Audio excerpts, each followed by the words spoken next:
भाई रेशो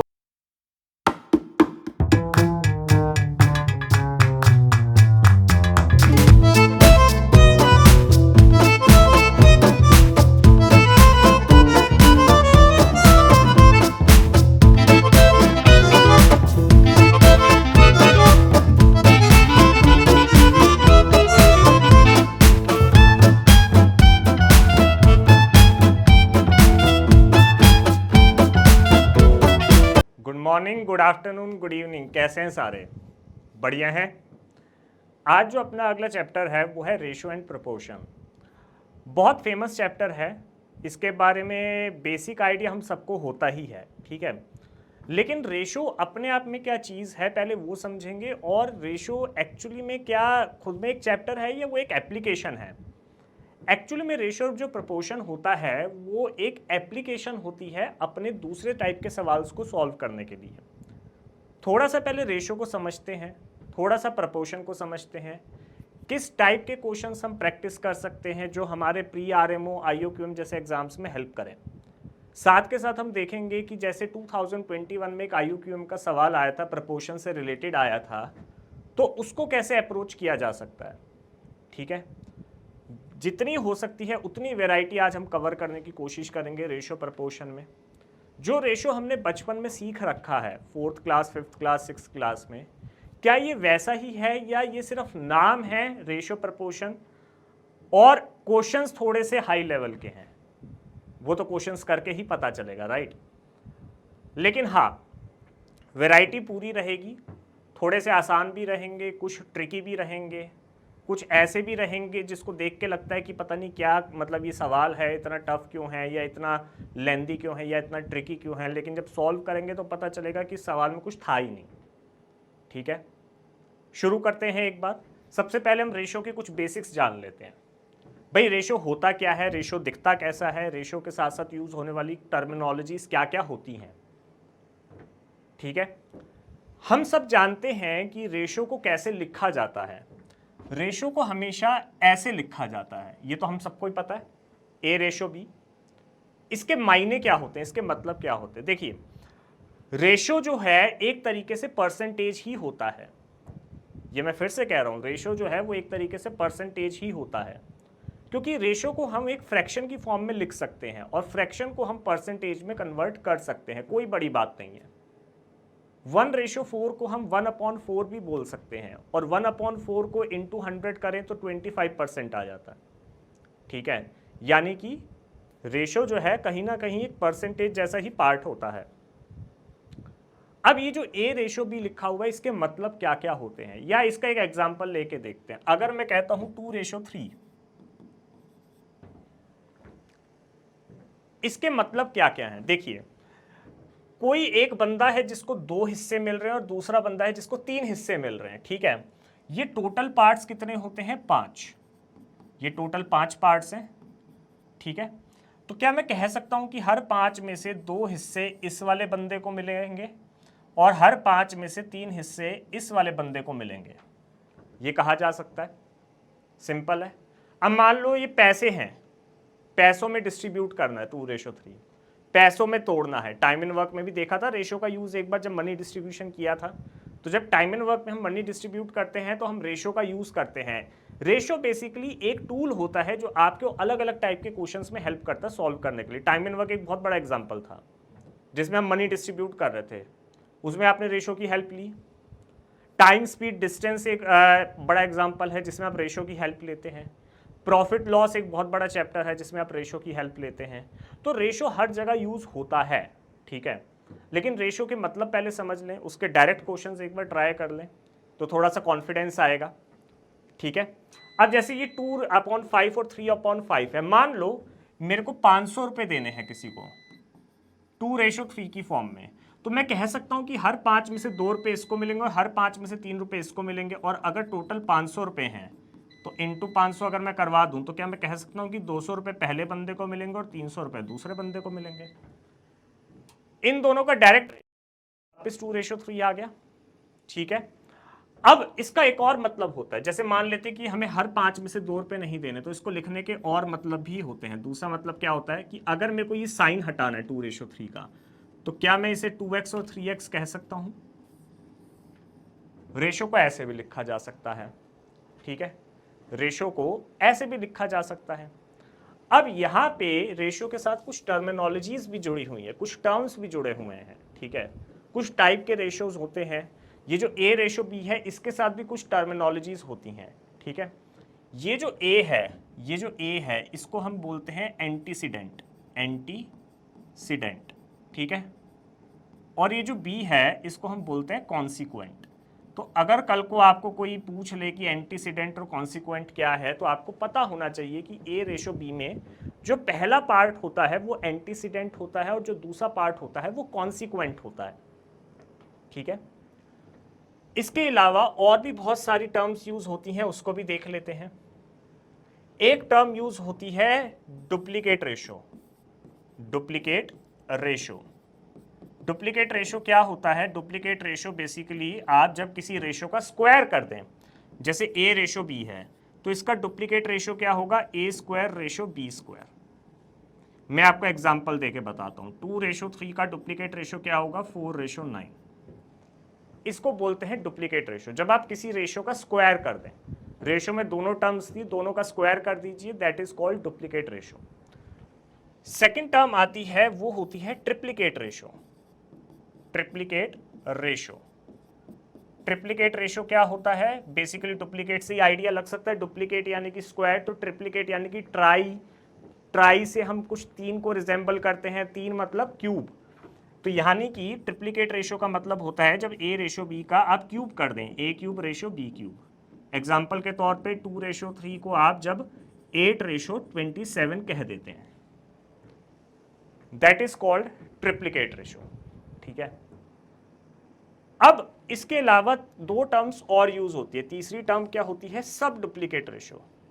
सब duplicate ratio, सब डुप्लीकेट रेशो क्या होता है? अब ये डुप्लीकेट से ही रिलेटेड है और सब वर्ड यूज कर दिया तो शायद बहुत बच्चे ये जान पाएंगे कि अगर डुप्लीकेट में स्क्वायर हो रहा है तो सब डुप्लीकेट में अगर हम वैसे भी अपने इंस्टिंक्ट्स को फॉलो करें तो वो कहीं ना कहीं स्क्वायर रूट से रिलेटेड होना चाहिए, जो कि बिल्कुल सही है। सब डुप्लीकेट रेशो उस रेशो को नाम दिया गया जो बेसिकली स्क्वायर रूट करने पे आता है। Square root of A ratio square root of B. Example के तौर पे अगर आपको कोई 4:9 देता है, उसका सब डुप्लीकेट होगा 2:3, ठीक है। चौथा होता है सब ट्रिप्लीकेट रेशो। सब ट्रिप्लीकेट रेशो, अब ट्रिप्लीकेट हमें पता है क्यूब है, तो सब ट्रिप्लीकेट क्या होना चाहिए? क्यूब रूट होना चाहिए, ठीक है। तो यानी कि जब ए रेशो बी का आप क्यूब रूट कर दें, यहां पे छोटा सा 3 लिख देते हैं और यहां छोटा सा 3 लिख देते हैं। एग्जाम्पल के तौर पे अगर मैं आपको बताऊं तो यहाँ पे आप जैसे 8:27 का सब ट्रिप्लीकेट रेशो कोई पूछता है तो वो वापस 2:3 आ जाएगा, ठीक है।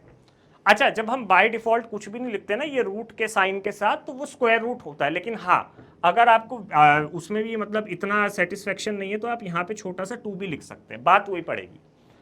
जब आप रूट का साइन बनाते हैं और उसके आगे कुछ नंबर नहीं लिखते हैं तो वो बाय डिफॉल्ट स्क्वायर रूट हो जाता है। जब 3 लिखते हैं तो क्यूब रूट हो जाता है, 4 लिखते हैं तो फोर्थ रूट हो जाता है, 5 लिखते हैं तो फिफ्थ रूट हो जाता है, 10 लिखते हैं तो 10th रूट हो जाता है, ठीक है। एक और रेशो की टर्म है जो हमें जाननी चाहिए, इसके अलावा एक और रेशो की टर्म है जो हमें जाननी चाहिए, वो है compound ratio, compounded ratio. Compounded ratio, ये कुछ रेयर टर्म्स हैं जो पूछी जा सकती हैं, तो हमें इसका आइडिया होना ही चाहिए कि कंपाउंडेड रेशो क्या होता है। मैं आपको एग्जांपल देकर समझाता हूं। अगर कोई आपको दे दे ए रेशो बी और दे दे लेट्स से बी रेशो सी, ठीक है, और दे दे मान लो सी रेशो डी, या आप इसको छोड़िए, आप इसको ऐसे लिख लीजिए, हो सकता है आप कॉमन रेशो में कंफ्यूज हो जाए। ए रेशो बी, एक रेशो दे दिया सी रेशो डी और एक रेशो दे दिया ई रेशो एफ, और पूछ लिया कि इसका कंपाउंडेड रेशो क्या होगा, कंपाउंडेड रेशो क्या होगा। तो आपने क्या करना है, जो फर्स्ट पार्ट है तीनों के मल्टीप्लाई करा देने, A into C into E ratio B into D into F, this is called compounded ratio. इसका एक क्वेश्चन जब हम करेंगे तो और डिटेल से समझ में आ जाएगा कि कंपाउंडेड रेशो बेसिकली होता क्या है। ये सब टर्म्स हैं, इनका कोई ऐसा कोई मीनिंग नहीं है कि मतलब इनके नाम में कोई मतलब छुपा हो। ये जब रेशोज को ऑपरेशंस किए गए डिफरेंट डिफरेंट तो उसको कुछ नाम दे दिए गए, ठीक है। तो कंपाउंडेड रेशो जब आपसे कोई बोले तो आपके दिमाग में सबसे पहले ये आना चाहिए। इस पे क्वेश्चन करेंगे जो आगे जाके आएगा, तो वहीं से हम इसको एग्जाम्पल के तौर पे समझ लेंगे, ठीक है। अब हम बात करते हैं किसकी, प्रपोर्शन। प्रपोर्शन जो है लगभग सबको पता होगा, जो ओलंपियाड की प्रिपरेशन कर रहे हैं, किसी भी ओलंपियाड की अगर प्रिपरेशन कर रहे हैं IOQM के अलावा भी। तो प्रपोर्शन बेसिकली क्या होता है कि जब दो रेशोज इक्वल होते हैं, जब दो रेशोज इक्वल होते हैं, जैसे अगर मैं A/B इक्वल्स टू C/D कह रहा हूं, देखिए फ्रैक्शन की फॉर्म में लिख दिया मैंने, तो इसको ही मैं प्रपोर्शन बोल देता हूं। देखो इसको भी प्रपोर्शन बोल सकते हैं, ये प्रपोर्शन ही है। ऐसे जब लिख दिया तो प्रपोर्शन ही है। A/B जो है C/D के जब इक्वल आ गया तो दिस इज कॉल्ड प्रपोर्शन, ये प्रपोर्शन ही है, ठीक है। लेकिन हाँ, इसको लिखने का एक और तरीका होता है, A/B $C/D, इसको भी हम प्रपोर्शन कहते हैं, इस चीज को भी हम प्रपोर्शन कहते हैं। ये एक ही बात है, आप ऐसे लिख लो या ऐसे लिख लो, ठीक है। रेशो की बात कर रहे हैं तो फिर प्रपोर्शन को ऐसे लिख दिया जाता है। प्रपोर्शन अपने आप में कोई नई ऐसे चीज नहीं है। जब दो रेशोज इक्वल हो जाते हैं उसको हम प्रपोर्शन कह देते हैं, बस एक नाम दे दिया गया है, ठीक है। अब इस प्रपोर्शन में भी कुछ चीजें होती हैं जो हमें समझनी चाहिए। वो ये होती है कि ये जो दो नंबर हैं B और C, इसको तो बोला जाता है मीन्स, और ये जो दो नंबर्स हैं A और D, इसको बोला जाता है एक्सट्रीम्स। इस चीज का भी ध्यान रखना है।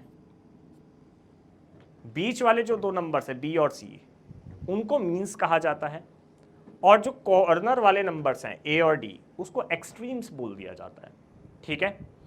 अब इसके भी कुछ अलग अलग टर्मिनोलॉजीज होती हैं, जैसे fourth proportion, third proportion, mean proportion, क्या क्या होता है वो भी जान लेते हैं एक बार। बहुत सारे बच्चों को आइडिया होगा, आई नो, काफ़ी अच्छे अच्छे बच्चे हैं यहाँ पे जो पढ़ रहे हैं इस लेक्चर्स को, कमेंट्स में देखता रहता हूँ। टाइम एंड वर्क का बहुत बच्चों का 6/3/4 आया था, वो बिल्कुल करेक्ट था। टाइम स्पीड डिस्टेंस में जो बोट और आपने मैन की स्पीड निकाली थी वो भी करेक्ट थी। 6/3/4 ही था शायद उसका आंसर, जब मेरे को रिकॉल हो पा रहा है कमेंट्स में। तो जो आप कमेंट्स करते हैं तो वो दिख जाता है, वो मैं देखता हूँ, बहुत से बच्चों का कमेंट लाइक भी किया हुआ है मैंने, जिन्होंने आंसर पोस्ट किए हैं। तो भाई इसमें एक चीज होती है, क्या होती है, फोर्थ प्रपोर्शन।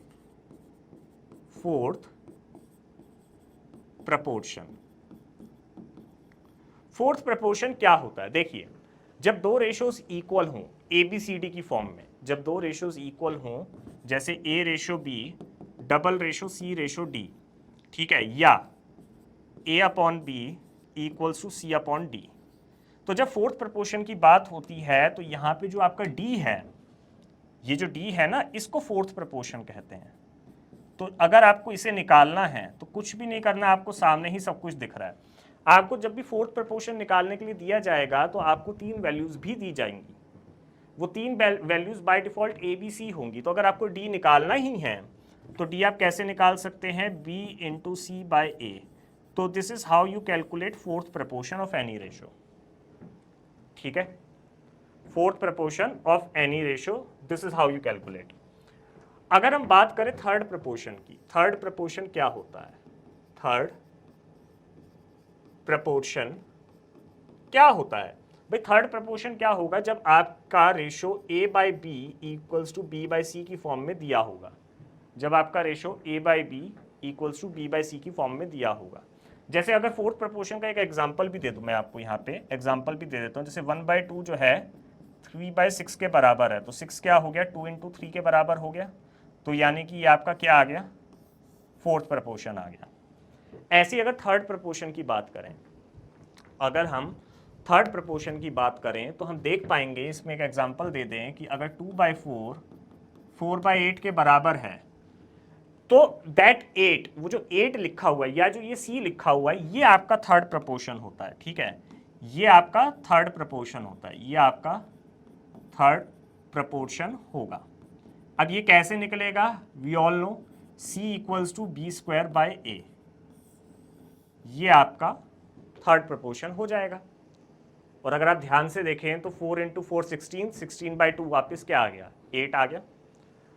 एक जो तीसरी टर्म यूज होती है, जो तीसरी टर्म यूज होती है वो होती है mean proportion. Mean proportion, mean proportion क्या होता है? बेसिकली जब आप b की वैल्यू निकालते हैं, मीन प्रपोर्शन क्या होता है? जब आप b की वैल्यू निकालते हैं, मीन प्रपोर्शन इज b, तो b square equals to AC, तो b क्या हो गया? अंडर रूट AC, ये आपका हो जाता है mean proportion, b equals to under root AC। अगर आप इसको वहां से भी समझते हैं भाई, उसको वहां से समझने की कोशिश कीजिए। 8 into two, 8 into two, this is A, this is C, 8 into two 16, 16 का अंडर रूट क्या हुआ? 4 आया, 4 आपको दे नहीं रखा यहां पे। तो ये कुछ टर्मिनोलॉजीज हैं। एक और चीज सीख लेते हैं, उसका एक क्वेश्चन में यूज हो सकता है, वो होता है कॉम्पोनेंडो डिविडेंडो। कॉम्पोनेंडो क्या होता है और डिविडेंडो क्या होता है? कॉम्पोनेंडो बेसिकली जब कोई रेशो A रेशो B या A अपॉन B होता है, उसमें अगर मैं +1 कर दूं तो ये क्या हो गया? A plus B upon B.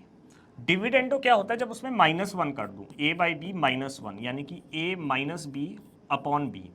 अब जब मैं कंपोनेंडो एंड डिविडेंडो की बात करता हूं, componendo and dividendo, and componendo and dividendo की अगर मैं बात करता हूं, तो ये क्या हो जाएगा? A plus B upon B upon A minus B upon B, B से B cancel, A plus B upon A minus B. This is your componendo dividendo, this is your componendo and dividendo, and लगा दिया, ठीक है। Componendo अलग है, dividendo अलग है, जब एंड लगा दिया तो कॉम्पोनेंडो एंड डिविडेंडो। रेशो में इतनी ही थ्योरी इनफ है, इससे ज्यादा की जरूरत नहीं है, ठीक है। अब जो जरूरत है वो है हमें क्वेश्चंस की। क्वेश्चंस के थ्रू हम ढेर सारी चीजें सीखने को मिलेंगी, ढेर सारी चीजें हम सीखेंगे क्वेश्चंस के थ्रू। क्योंकि आप मेंटल एबिलिटी ले लो या मैथमेटिक्स ले लो, ये दो सब्जेक्ट जो हैं एक दूसरे के भाई बहन टाइप ही हैं। तो यहाँ पे आपको थ्योरी कम मिलती है, लेकिन अगर आपको कॉन्सेप्ट सीखना है तो क्वेश्चंस ज़्यादा करने पड़ते हैं, ठीक है। वर्बल थ्योरी बहुत लिमिटेड होती है, आपको क्वेश्चंस के थ्रू ही कॉन्सेप्ट समझने पड़ते हैं कि हाँ, इस क्वेश्चन से ये कॉन्सेप्ट सीखने को मिला, इस क्वेश्चन से ये कॉन्सेप्ट सीखने को मिला। क्वेश्चंस करके देखते हैं एक बार कि क्या ये क्वेश्चंस आसान हैं कुछ लोगों के लिए, क्या ये कुछ लोगों के लिए मुश्किल हैं, क्या कुछ लोगों को नई चीजें सीखने को मिल रही हैं।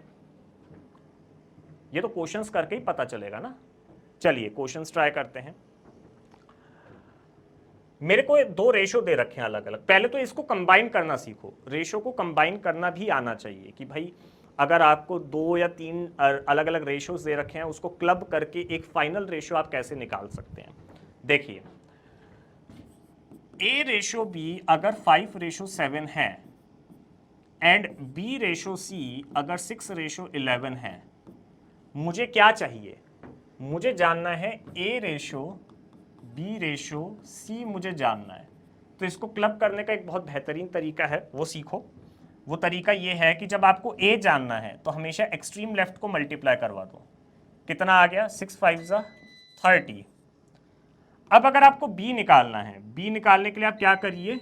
इसको मल्टीप्लाई करा दीजिए, ये इस चीज को मल्टीप्लाई करा दीजिए, ये आपका आ जाएगा B, ठीक है। तो ये कितना आ जाएगा? 42। और अगर आपको C निकालना है, C निकालने के लिए आप क्या करिए? एक्सट्रीम राइट को मल्टीप्लाई करा दीजिए, ये आपका आ जाएगा C, यानी कि 77। तो जब आप इसका रेशो लेते हैं, जब आप इसका रेशो लेंगे तो आपका क्या आ जाएगा? 30:42:77। ये आपका फाइनल रेशो आ गया A ratio B ratio C। ये आपका फाइनल रेशो आ गया A ratio B ratio C, ठीक है। ये मेरी वैल्यू आ गई। अब अगर मान लेते हैं इसमें से मुझसे ये कोई ये पूछ ले, मान लो A ratio B ratio C मेरे से नहीं पूछता, मुझे कहता है A रेशो B 5:7 है, B रेशो C 6:11 है। आप मेरे को बताइए A रेशो C क्या होगा, ठीक है। तो A रेशो C निकालने के लिए भी तो आपको A B C को कंबाइन करना पड़ेगा ना। अब आप यहां से डायरेक्ट A रेशो C निकाल सकते हैं, क्या हो जाएगा? 30:77। खत्म, ये आपका आंसर है, ठीक है। कुछ ये बेसिक चीजें भी हमें पता होनी चाहिए कि हम कैसे रेशो को क्लब करते हैं, कंबाइन करते हैं। एक और ट्राई करते हैं क्वेश्चन, एक क्वेश्चन और ट्राई करते हैं। यहाँ पे 4 रेशो दे रखे हैं, दिखने में 3 है बट टर्म्स जो है वो 4 है, A B C D. Ratio 3 है, टर्म्स 4 है, A B C D.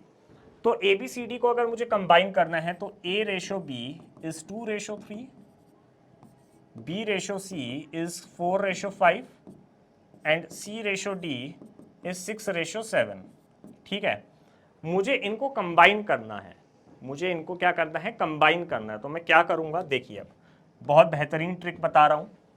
Extreme left को जब आप मल्टीप्लाई कराएंगे, एक्सट्रीम लेफ्ट को, तो ये आपको दे देगा क्या, ए दे देगा। तो ये कितना हो जाएगा, ए की वैल्यू क्या आ गई, 2 × 4 × 6, ये कितना हो गया 48। ए की वैल्यू क्या आ गई 48। अब आपको बी निकालना है, तो बी के लिए क्या करेंगे हम, ए से जो ए निकाला है ना एक्सट्रीम लेफ्ट, उससे थोड़ा सा राइट पे शिफ्ट होंगे, यानी कि आपको लेफ्ट टू राइट चलना। अगर आप पिछले क्वेश्चन में देखें तो आप लेफ्ट टू राइट ही जा रहे हैं। एक्सट्रीम लेफ्ट के लिए आपने ए निकाल दिया, फिर आप एक पोजीशन राइट पे शिफ्ट हुए तो बी निकाला, और एक पोजीशन और राइट पे शिफ्ट हुए तो आपने सी निकाल दिया। अब यही चीज आपको यहाँ पे करनी है। आपने एक्सट्रीम लेफ्ट मल्टीप्लाई कराया, क्या आ गया, ए आ गया।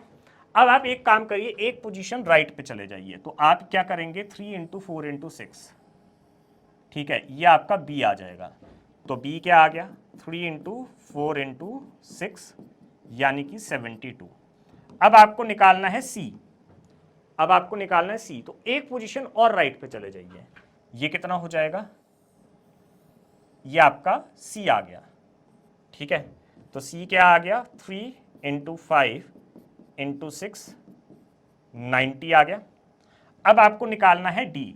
डी निकालने के लिए क्या करिए, एकदम एक्सट्रीम राइट पे चले जाइए, क्योंकि एक ही पोजीशन बची है ना राइट की, तो एकदम एक्सट्रीम राइट पे चले जाइए, तो ये आपका डी आ गया।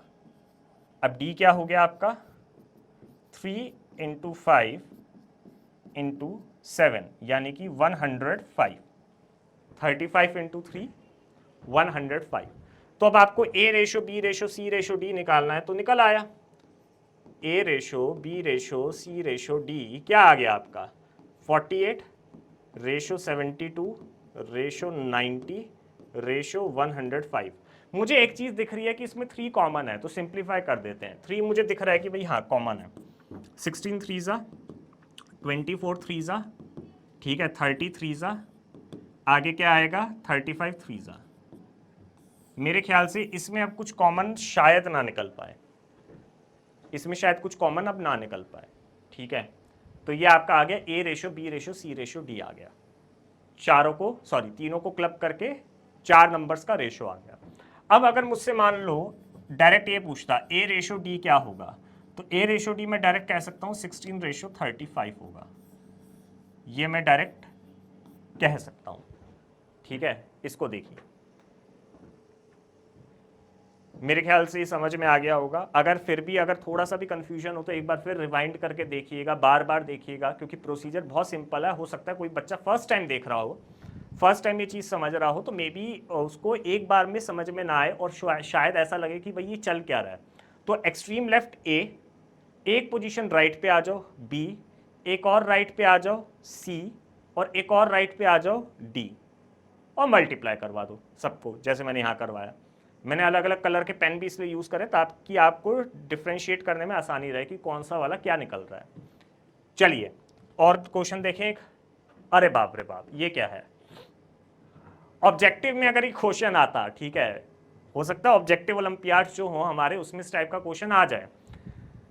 ऑब्जेक्टिव में देखिए हिट एंड ट्रायल करना कोई बुरी बात नहीं होती है। एक तो होता है कि आपने पढ़ाई ही नहीं करी है और भगवान का नाम लेके आपने तुक्का मार दिया, वो एक गलत चीज है। लेकिन अगर आपको कॉन्सेप्ट पता है तो आप हिट एंड ट्रायल कर सकते हैं। मान लेते कि 4 ऑप्शन होते इस क्वेश्चन के साथ, तो ऑप्शन डाल के देखते, जहां पे जोन सा ऑप्शन आपका इस रेशो को 12:19 कर देता वो आपका आंसर हो जाता। सिंपल है, कोई दिक्कत नहीं है। लेकिन अभी जो कि ऑप्शन नहीं है तो हमें यहाँ पे x रेशो y निकालना ही पड़ेगा। एक बार निकाल के देखते हैं। देखिए रेशो है क्या, रेशो फ्रैक्शन ही तो है, तो 4x² - 3y² upon 2x² plus 5y² equals to 12/19। ऐसा क्या मैं लिख सकता हूँ?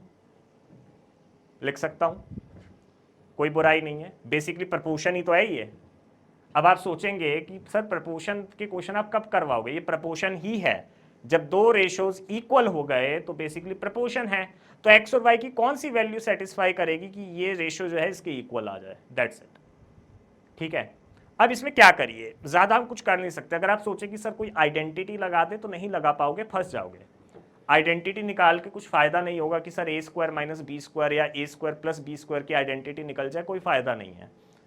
तो एक काम करते हैं, क्रॉस मल्टीप्लाई करा देते हैं, क्योंकि दो ही टर्म्स का मुझे रेशो चाहिए। और यहाँ पे एक्स और वाई की इंडिविजुअल वैल्यू तो वैसे भी नहीं निकल सकती, क्योंकि एक ही इक्वेशन है और दो वेरिएबल हैं। एक्स और वाई की तो वैसे भी वैल्यू नहीं निकल सकती, इंडिविजुअल वैल्यू।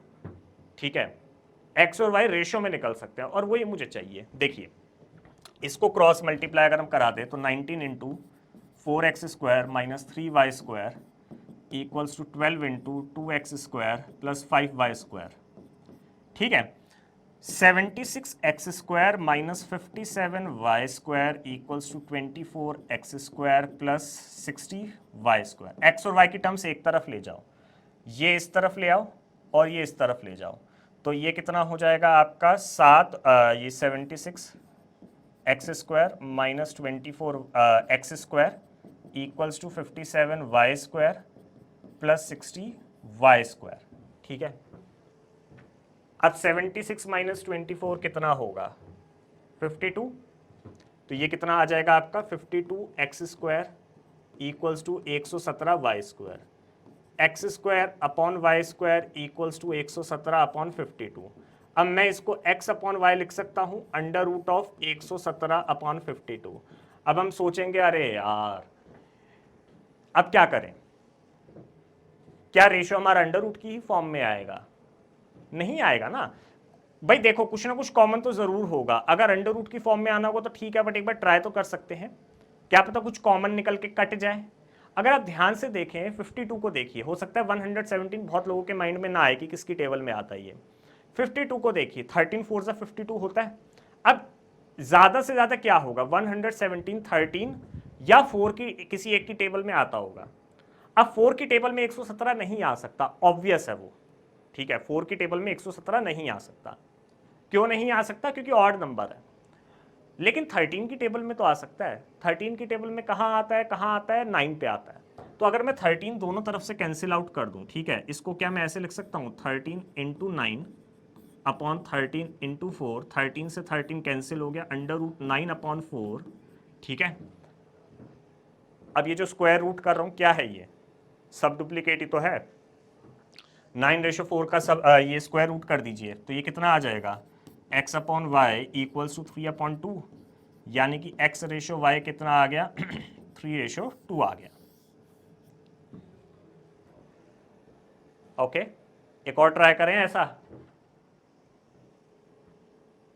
ये क्वाड्रेटिक इक्वेशन दे रखी है, ये एक क्वाड्रेटिक इक्वेशन दे रखी है। देखिए, जब भी हाईएस्ट पावर 2 होती है क्वाड्रेटिक बोल देते हैं, जब भी हाईएस्ट पावर 3 होती है क्यूबिक बोल देते हैं, जब भी हाईएस्ट पावर 4 होती है तो बाय क्वाड्रेटिक बोल देते हैं। अब यहां पे हाईएस्ट पावर 2 जो है दो वेरिएबल्स के साथ है। अब आप सोचेंगे कि सर अगर ये क्वाड्रेटिक इक्वेशन है तो इसके रूट्स भी आने चाहिए। रूट शायद ना आ पाए क्योंकि दो वेरिएबल्स के साथ स्क्वायर है, लेकिन फैक्टर्स तो आ सकते हैं। मुझे क्या चाहिए, इस इक्वेशन में से x और y चाहिए, x रेशियो y चाहिए मुझे, यानी कि x और y चाहिए। यानी कि इस इक्वेशन को अगर मैं फैक्टराइज कर पाऊँ, फैक्टर्स निकाल लूँ, तो क्या मेरा काम हो जाएगा। एक बार ट्राई करते हैं। x square plus 4y square equals to 4xy, x square minus 4xy plus 4y square equals to 0, ऐसा लिख सकते हैं क्या, ऐसा लिख सकते हैं, जल्द से जल्द बताइए क्या ऐसा लिख सकते हैं। अब अगर इस इक्वेशन का ध्यान से देखें, क्वाड्रेटिक इक्वेशन को ब्रेक करने का तरीका क्या होता है, क्वाड्रेटिक इक्वेशन को ब्रेक करने का तरीका क्या होता है। एक तो होता है वो डिस्क्रिमिनेंट वाला formula, minus B plus minus under root B square minus 4ac upon 2 है, 2a श्री धनचर्या इक्वेशन, या जो कहते हैं उसको फॉर्मूला बोलते हैं श्री धनचर्या, अगर मैं प्रोनाउंसिएशन ठीक कर रहा हूँ, धाराचर्या या धनाचर्या, इस टाइप से होता है वो। तो एक तो वो फॉर्मूला होता है, दूसरा होता है स्प्लिटिंग द मिडल टर्म। अब ये इक्वेशन इतनी बड़ी भी नहीं है कि हम वो फॉर्मूला यूज करें, हम स्प्लिटिंग द मिडल टर्म कर सकते हैं, ठीक है।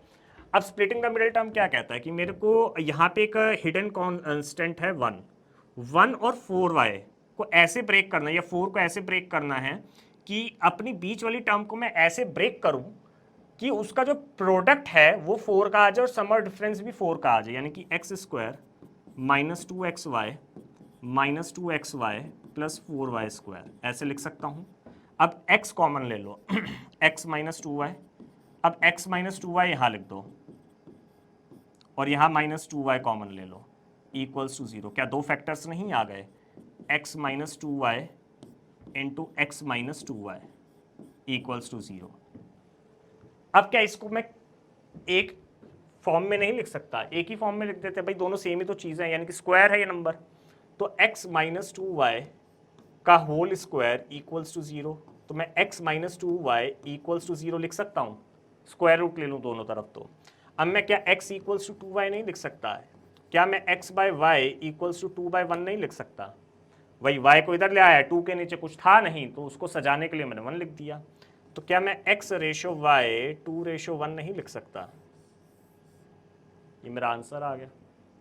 इस टाइप से सॉल्व कर सकते हैं हम, ठीक है, रेशो आ गया मेरा, ठीक है। ट्राई करें एक और इस टाइप का ट्राई करें, पहले रेशो निकालना सीख लेते हैं। देखिए ये एक और इस टाइप की इक्वेशन है, इसमें मेरे को x रेशो y चाहिए, देखते हैं क्या क्या आ सकता है 5x square minus 13xy plus 6y square equals to 0।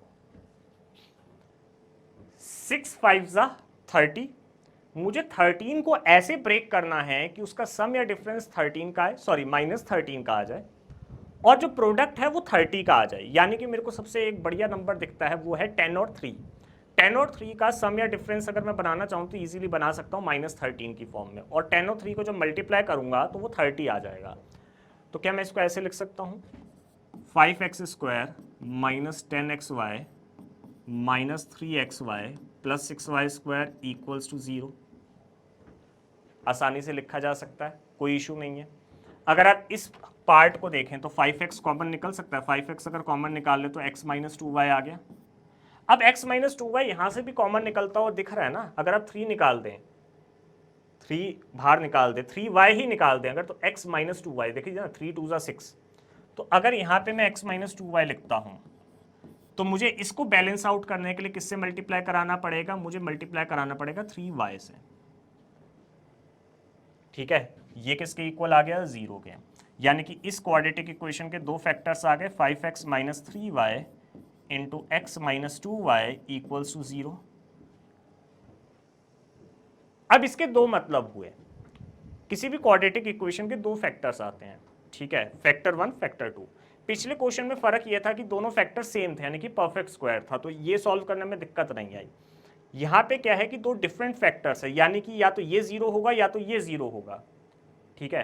तो मेरे को दोनों को 0 एक एक बार रख के देखना पड़ेगा। तो 5x minus 3y equals to 0 अगर मैं रखता हूं तो 5x equals to 3y, x upon y क्या आ गया, 3/5। तो क्या मैं कह सकता हूं कि x रेशो y क्या आएगा, 3:5। एक तो मेरा आंसर ये आ गया। दूसरा अगर मैं देखूं x minus 2y equals to 0, तो x upon y equals to 2/1। तो क्या मैं कह सकता हूं कि x रेशो y क्या है, 2:1। ये भी सॉल्व हो गया। अब आप कहेंगे कि सर आंसर क्या होगा, आंसर दोनों ही होंगे, ठीक है।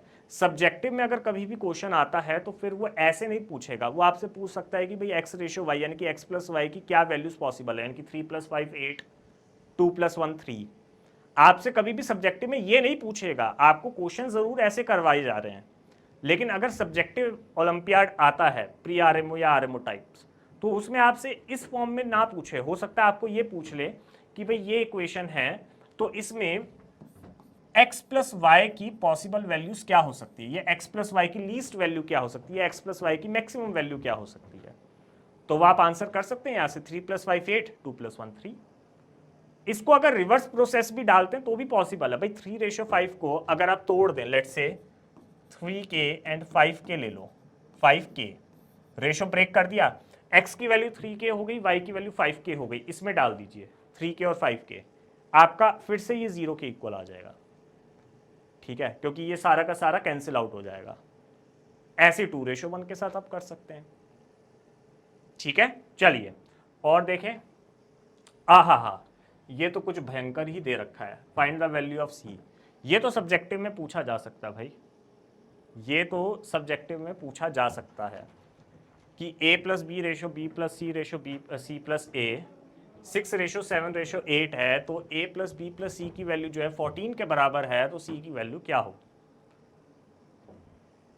इस लेवल के क्वेश्चंस भी देखे गए हैं, मतलब ऐसा नहीं है कि प्री आरएमओ में आपका बिल्कुल ही रॉकेट साइंस पूछ रहा है। अगर आपके फंडे क्लियर हैं तो आप प्री आरएमओ निकाल सकते हैं, और कहीं ना कहीं इस लेवल के क्वेश्चंस देखे जाते हैं प्री आरएमओ में। प्रीवियस ईयर्स के अगर आप क्वेश्चंस देखेंगे, जो कि हम कोशिश करेंगे जितने हो सके चैप्टर वाइज PYQs आपको साथ में करवा रहे हैं, तो देखे गए हैं। हमेशा बहुत टफ क्वेश्चन आए ऐसा जरूरी नहीं होता है, ठीक है। और ये ऐसा भी नहीं है कि बहुत सिंपल है कि देखते ही आंसर आ रहा है, सॉल्व तो करना ही पड़ेगा ना एक बार। देखिए ना, a+b ratio b+c ratio c+a 6:7:8 है। मैं एक बार अगर रेशो को तोड़ के देखूं, रेशो का साइन ही हटा दूं, तो a+b क्या मैं 6k लिख सकता हूं, b+c क्या मैं 7k लिख सकता हूं, c+a क्या मैं 8k लिख सकता हूं, और मुझे साइड में ये भी पता है कि a+b+c जो है 14 के बराबर है। अगर आप ध्यान से देखें, टाइम एंड वर्क का एक क्वेश्चन याद करिए जो मैंने करवाया था, सब चीजें एक दूसरे से इंटर रिलेटेड है।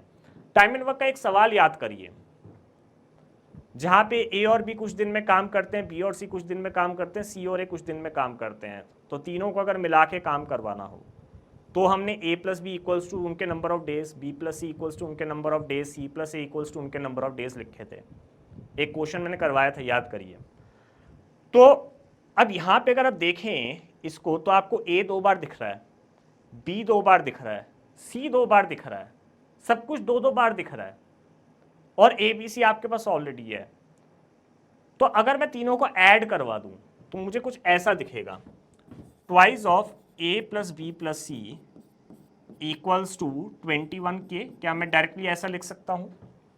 मैंने एक स्टेप डायरेक्ट लिख दिया है, ठीक है, एक स्टेप मैंने डायरेक्ट लिख दिया है। a+b+c ट्वाइस ऑफ a+b+c जो है 21k के बराबर है। तो क्या मैं कह सकता हूं a+b+c जो है 21k/2 के बराबर है,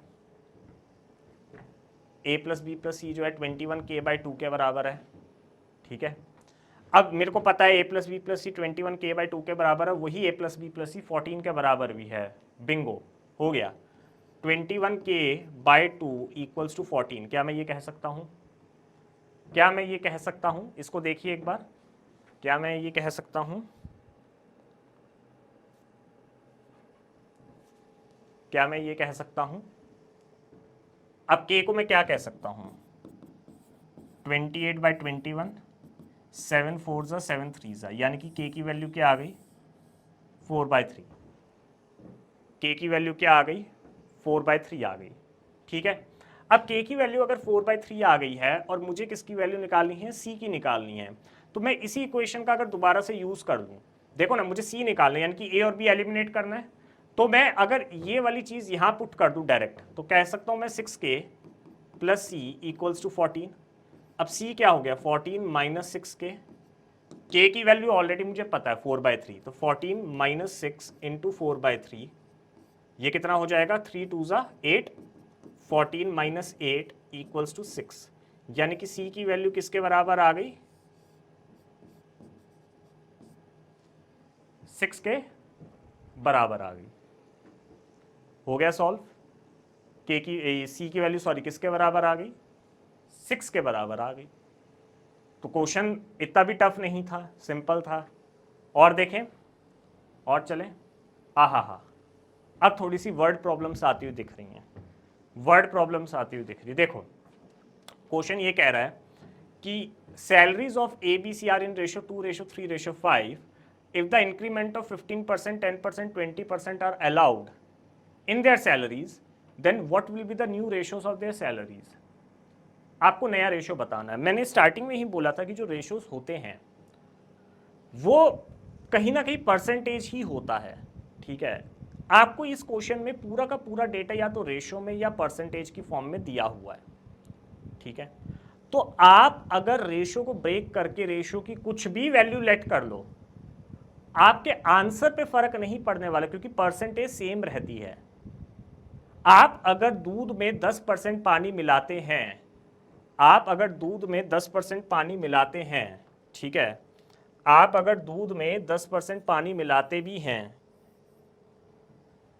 तो 10% पानी क्या रहेगा, वो 10% पानी क्या रहेगा, ठीक है, वो 10% पानी क्या रहेगा, वो 100 लीटर में भी 100 लीटर दूध होगा, उसमें भी पानी 10% ही रहेगा। 1000 लीटर दूध होगा, उसमें भी पानी 10% रहेगा। 10 लीटर दूध होगा, उसमें भी पानी 10% रहेगा। 1 लीटर दूध होगा, उसमें भी पानी 10% ही रहेगा। इनकी परसेंटेज चेंज नहीं हुई। क्या चेंज होता है? क्वांटिटी। क्वांटिटी यहाँ पे दे ही नहीं रखी है।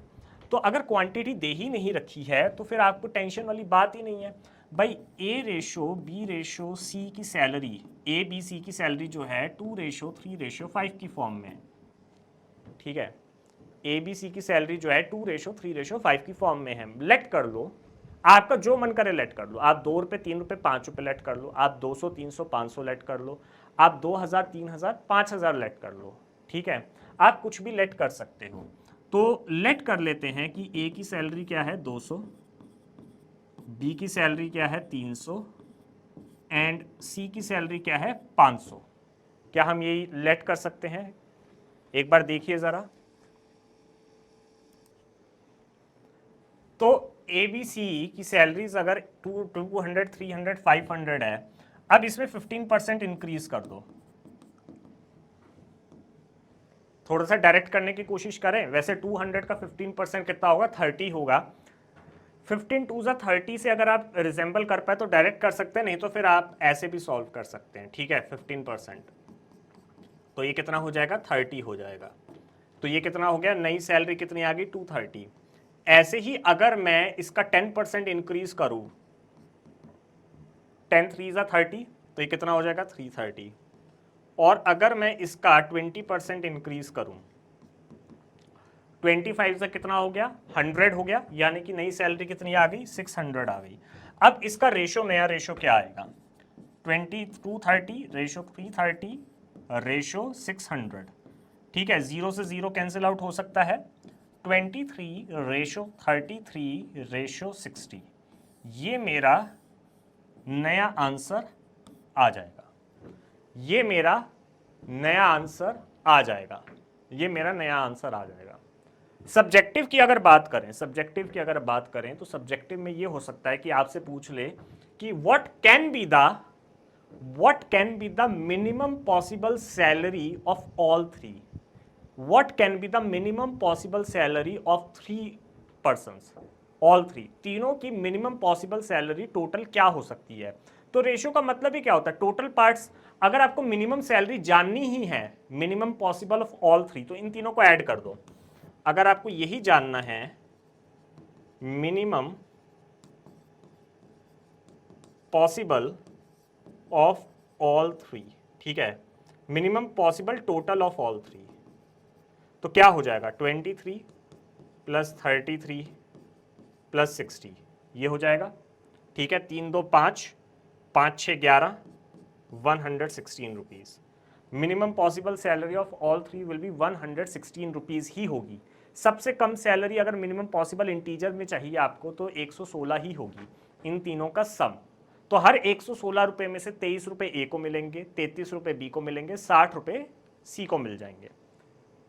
तो ये चीज़ अगर हम सीख रहे हैं तो इसका मतलब ये नहीं है कि यहीं तक रुक जाना है। इसके साथ साथ और क्या चीज़ें हम निकाल सकते हैं वो भी जाननी ज़रूरी है भाई, ठीक है। एक और ट्राई करें। ये तो एक्स्ट्रा शीट आ गई, चलिए ये देखो, ये आ गया।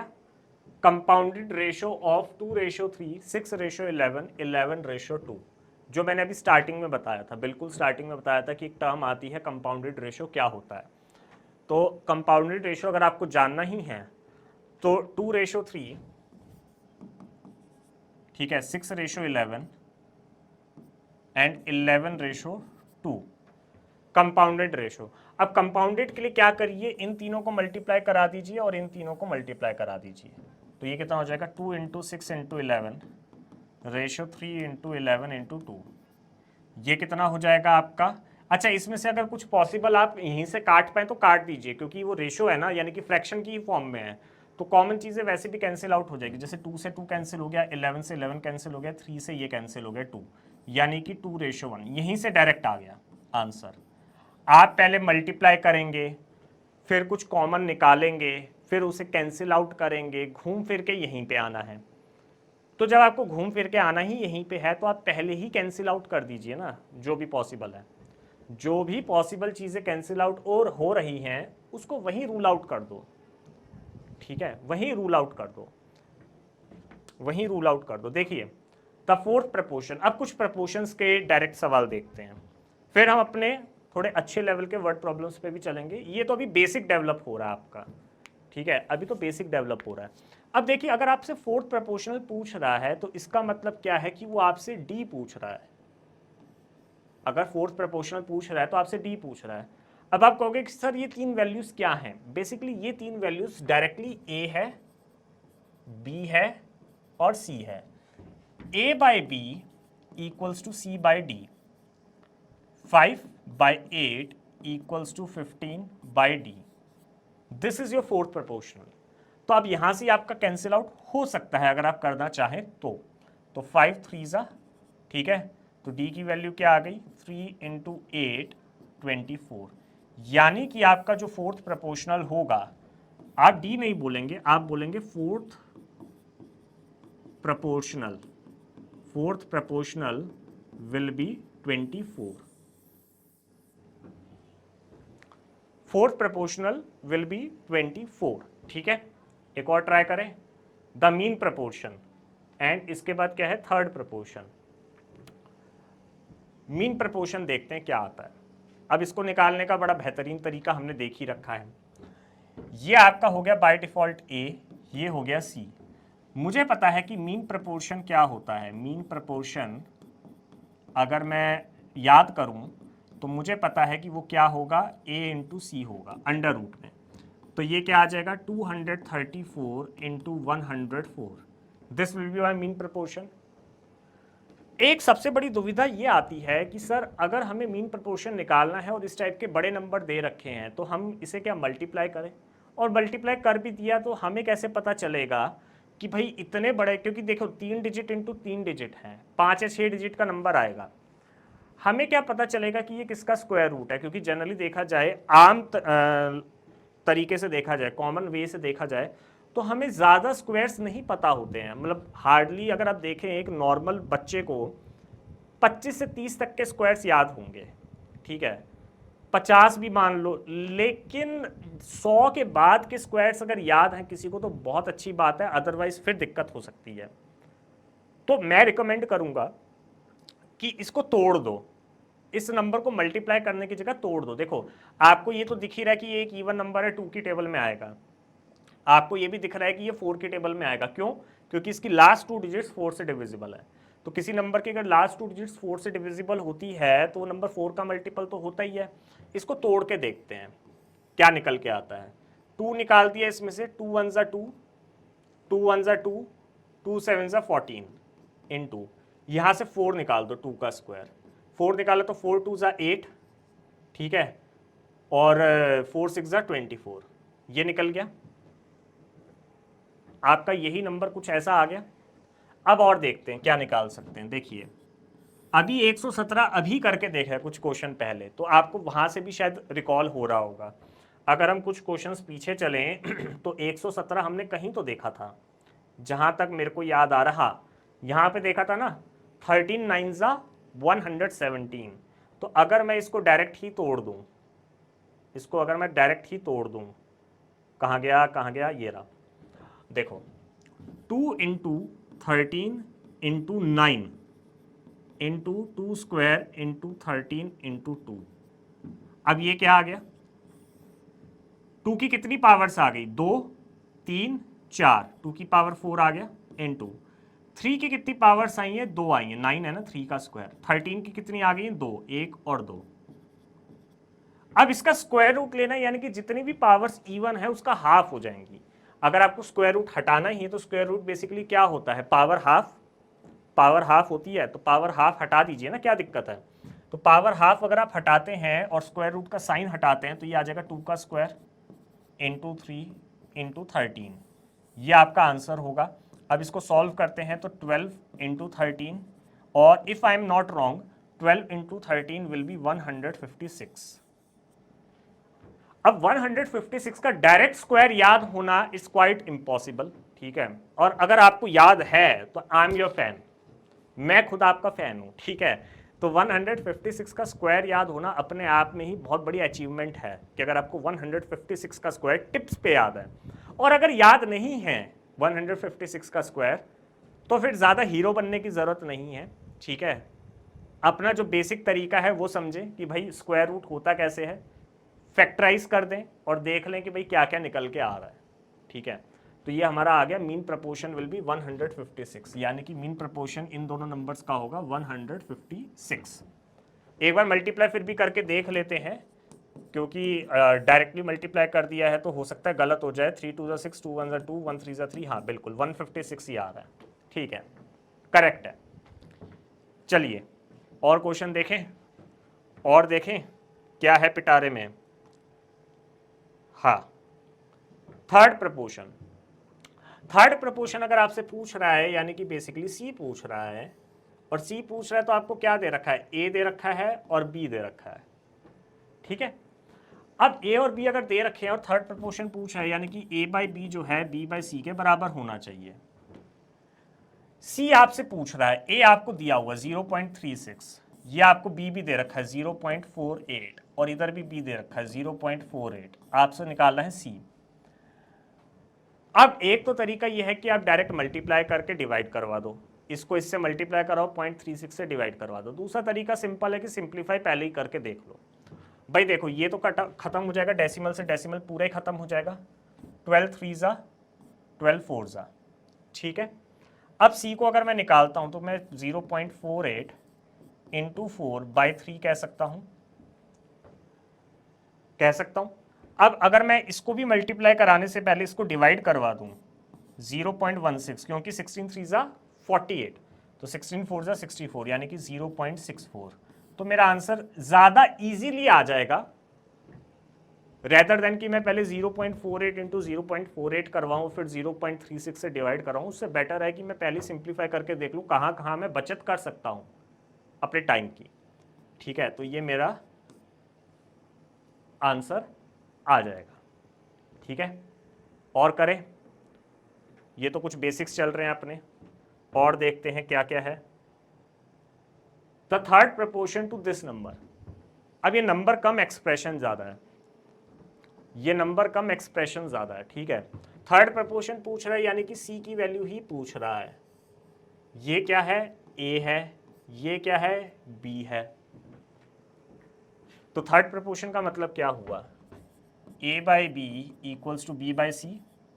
अब ए क्या है यहाँ पे X square minus Y square, B क्या है एक्स माइनस वाई, और यहाँ पे बी क्या है एक्स माइनस वाई अपॉन सी, ठीक है।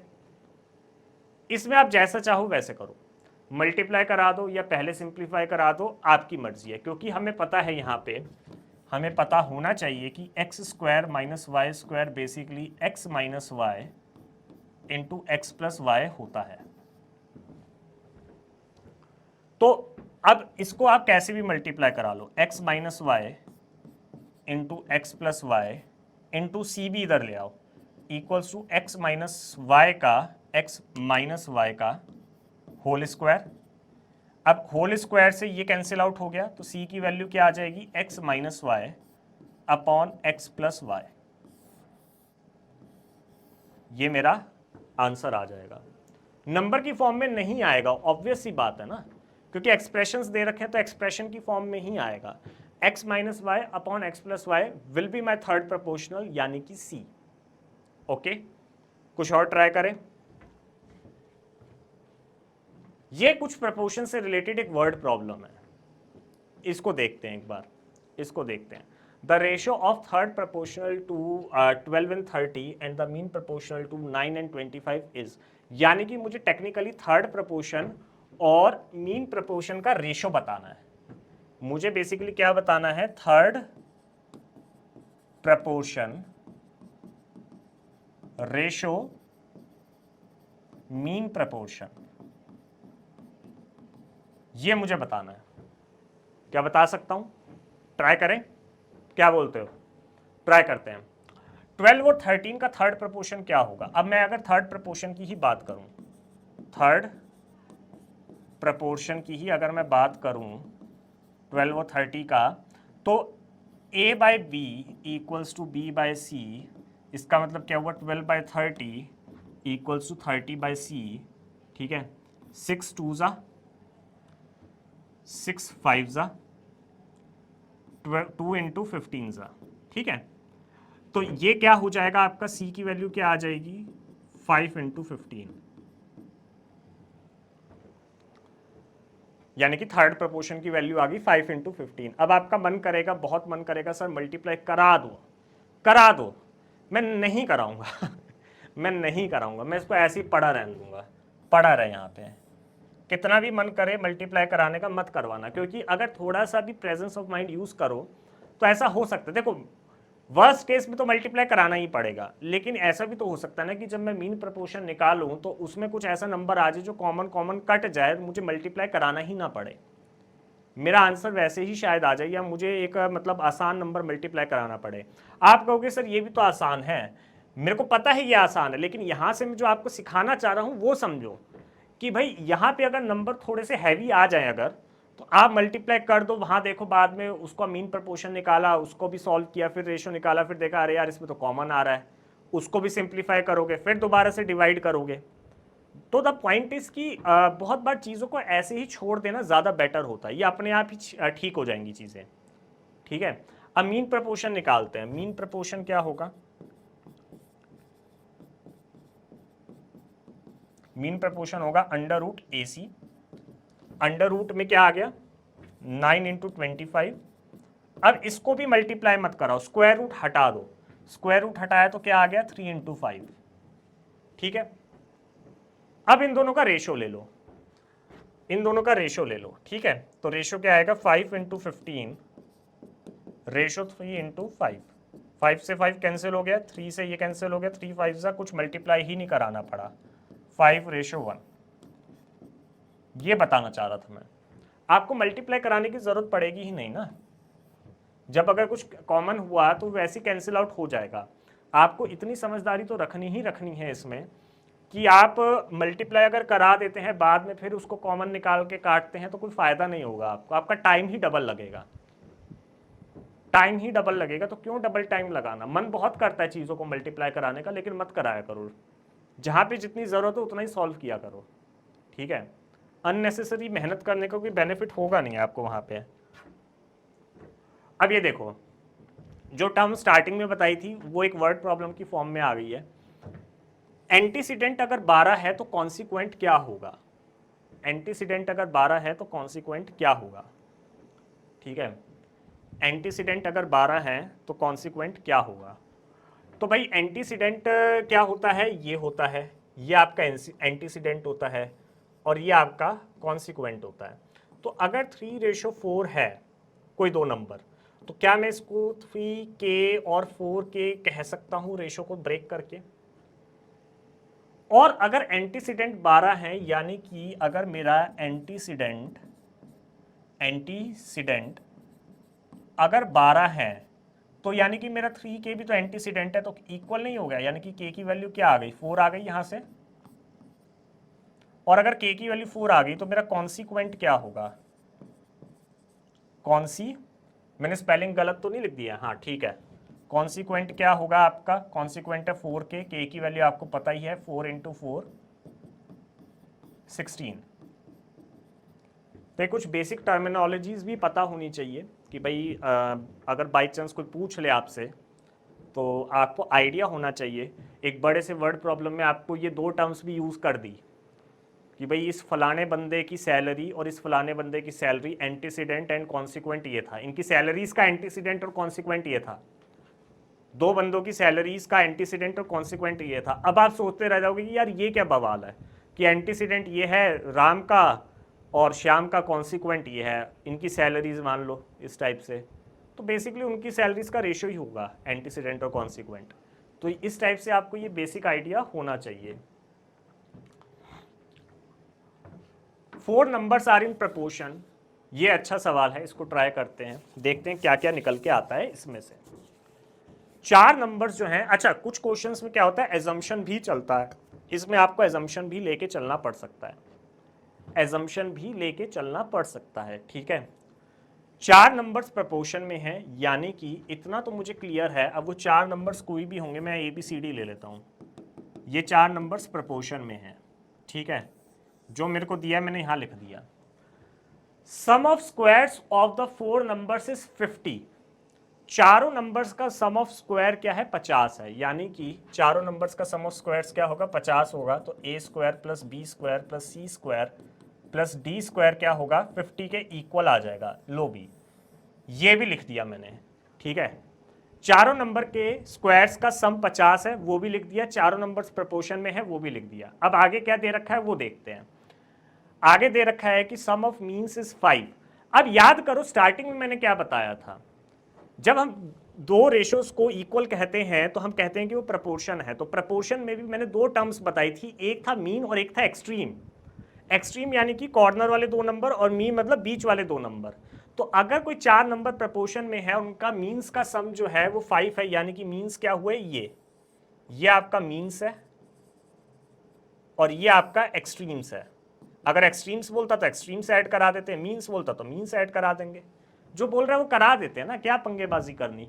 भाई कह रहा है कि भाई सम ऑफ मीन्स इज 5, यानी कि यहाँ पे b प्लस सी जो है वो 5 है, b प्लस सी जो है वो 5 है। उसके बाद कह रहा है कि the ratio of first 2 terms is 1:3, यानी कि रेशियो फर्स्ट 2 टर्म्स इज 1:3, यानी कि a रेशियो b क्या हो गया 1:3 हो गया।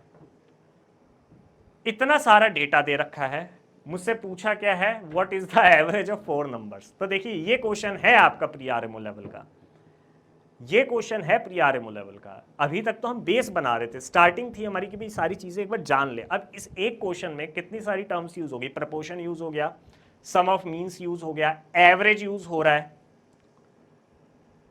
ठीक है। देखते हैं, अगर 2 नंबर्स का रेशियो 1:3 है तो यहां पे अगर मैं इन 2 नंबर्स को तोड़ता भी हूं तो a की वैल्यू क्या आएगी 1 के और b की वैल्यू क्या आएगी 3 के आएगी। अब अगर 3k को वहां डाल के देखूं b में तो 3k plus c equals to 5, तो c की वैल्यू क्या आ गई 5 माइनस 3k। अब प्रॉब्लम ये है कि ये क्वेश्चन अगर मैं k को साथ में लेके चलता हूं तो फिर ये क्वेश्चन सॉल्व शायद ना हो पाए, आंसर k की फॉर्म में आता जाए। और अगर मैं इसको साथ में लेके चलता हूं तो c की वैल्यू 5 माइनस 3k है, c का स्क्वायर भी करता हूं तो ये सारी टर्म्स k स्क्वायर की फॉर्म में आएंगी, ठीक है। k स्क्वायर की फॉर्म में आएगी, ये आपका k स्क्वायर होगा, ये आपका 9k स्क्वायर होगा, ये 5 माइनस 3k स्क्वायर होगा। d के बारे में कुछ बता ही नहीं रखा है, तो d अगर फोर्थ प्रपोर्शन है तो फिर d को निकालने के लिए मुझे a b और c का यूज करना पड़ेगा, फिर एक d की वैल्यू आएगी, ठीक है। d की वैल्यू क्या आएगी 3k इंटू दिस मतलब b इंटू सी बाय ए, b इंटू सी बाय ए। तो d की वैल्यू भी अगर आप निकालते हैं तो d की वैल्यू क्या आ जाएगी 5 minus 3k into 3k by k से k कैंसिल हो गया, यानी कि d आ गया 5 माइनस 3k इंटू 3। अब यहाँ पे अगर आप d निकाल लिया और अब आपसे पूछ रहे स्क्वायर क्या होगा, तो यहाँ पे अगर आप स्क्वायर में पुट करते हैं, यहाँ पे आप अगर स्क्वायर में पुट करते हैं तो k की एक वैल्यू आ जाएगी, ठीक है। k की वैल्यू आई तो आपको ABCD पता चल जाएगा। बट द पॉइंट इज कि आप इतनी मेहनत कर क्यों रहे हैं। अगर आप ध्यान से देखें तो k की वैल्यू आप 1 पहले ही मान लें तो भी ये स्क्वायर 50 को सेटिस्फाई कर रहा है। भाई k की वैल्यू 1 ले लो तो a की वैल्यू 1 हो गई, k की वैल्यू 1 ले लो b की वैल्यू 3 हो गई। इससे क्या हुआ c की वैल्यू 2 आ गई, c की वैल्यू 2 आ गई, तो यहाँ से d की वैल्यू मुझे वैसे ही पता चल जाएगी। c की वैल्यू 2 आ गई तो d की वैल्यू कितनी हो जाएगी 6 हो जाएगी, 2 3 जा 6। और अगर मैं डायरेक्ट स्क्वायर ले लूँ यहाँ पे 1 square plus 2 square plus 3 square plus 6 square, ठीक है। और अगर आप ध्यान से देखें तो ये प्रपोर्शन में है अब चारों नंबर, तो ये मेरा क्रॉस वेरीफाई वैसे भी हो रहा है, लेकिन ये आप तब करिए जब आप खुद में कॉन्फिडेंट हो, या तब करिएगा। देखिए 1 प्लस 4 प्लस 9 प्लस कितना आ जाएगा 36। तो ये कितना आ गया सम 50 आ गया, यानी कि एक तो मेरी ये कंडीशन वेरीफाई हो गई। दूसरा कह रहा था चारों नंबर प्रोपोर्शन में, तो A 1 है तो B 2 है तो C 3 है तो D 6 है, तो क्या ये इक्वल नहीं है? तो चारों नंबर्स का एवरेज तो मैं डायरेक्ट ले सकता हूं। लेकिन हाँ, अगर आपका बिल्कुल ऐसा मन नहीं करता है तो फिर आप एक काम करिए, आप यहाँ पे ना इसमें पुट कर दीजिए। A की वैल्यू क्या होगी k स्क्वायर, B की वैल्यू क्या हो गई 9k स्क्वायर, C की वैल्यू क्या हो गई आपकी 5 माइनस 3k का होल स्क्वायर, और D की वैल्यू क्या आ जाएगी 5 माइनस 3k का whole square into 9 equals to 50। ये आ गया आपका। अब जब आप अगर इसको सॉल्व करते हैं, इसको अगर आप सॉल्व करते हैं, ठीक है, इसको अगर आप सॉल्व करते हैं तो k की वैल्यू यहाँ से भी 1 आनी चाहिए। इस इक्वेशन का मतलब यही था, आपको k की वैल्यू डायरेक्ट निकालने के लिए इक्वेशन दी गई थी। बट मेरा पॉइंट ये है कि आप k की वैल्यू निकाल ही क्यों रहे हैं? अगर आप इसको सॉल्व भी करते हैं, ठीक है, ये आपका होमवर्क है, ये मैं आपको होमवर्क दे रहा हूँ, इससे सॉल्व करके k की वैल्यू एक बार फाइंड करिएगा कि क्या आती है। ये आपका होमवर्क है, इसको सॉल्व करके k की वैल्यू निकालने की कोशिश करिएगा। मैं अगर होता तो मैं k ना निकालता, और मैं यही आपको सिखाना चाह रहा हूं कि आप k निकाल ही क्यों रहे हैं।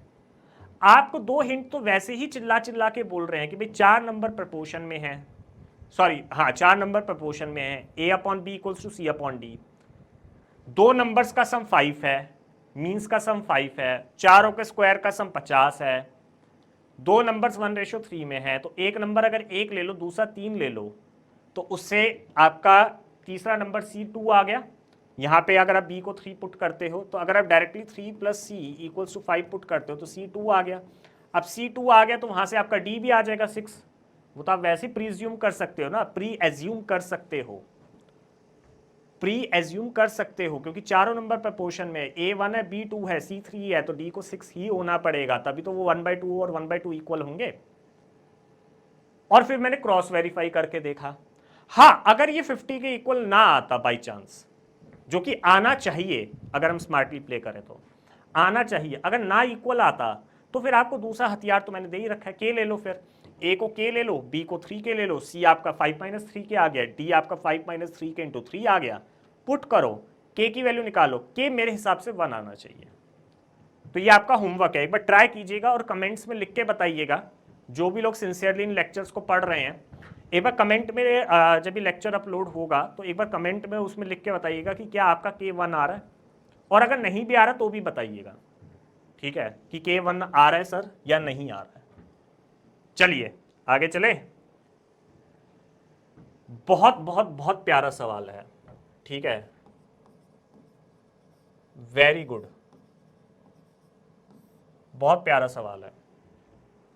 आप लोगों की तरह ही एक नॉटी स्टूडेंट है जिसने पेंसिल को ऐसे तोड़ा, ठीक है, पेंसिल को तोड़ दिया उसने, मतलब ये पेन है, मैं इसे तोड़ूंगा नहीं, लेकिन अगर इसको तोड़ दूं दो हिस्सों में, तो the ratio of two broken parts is same as that of original length of pencil to the one of larger part of the pencil, the ratio of other part to the original length of the pencil is.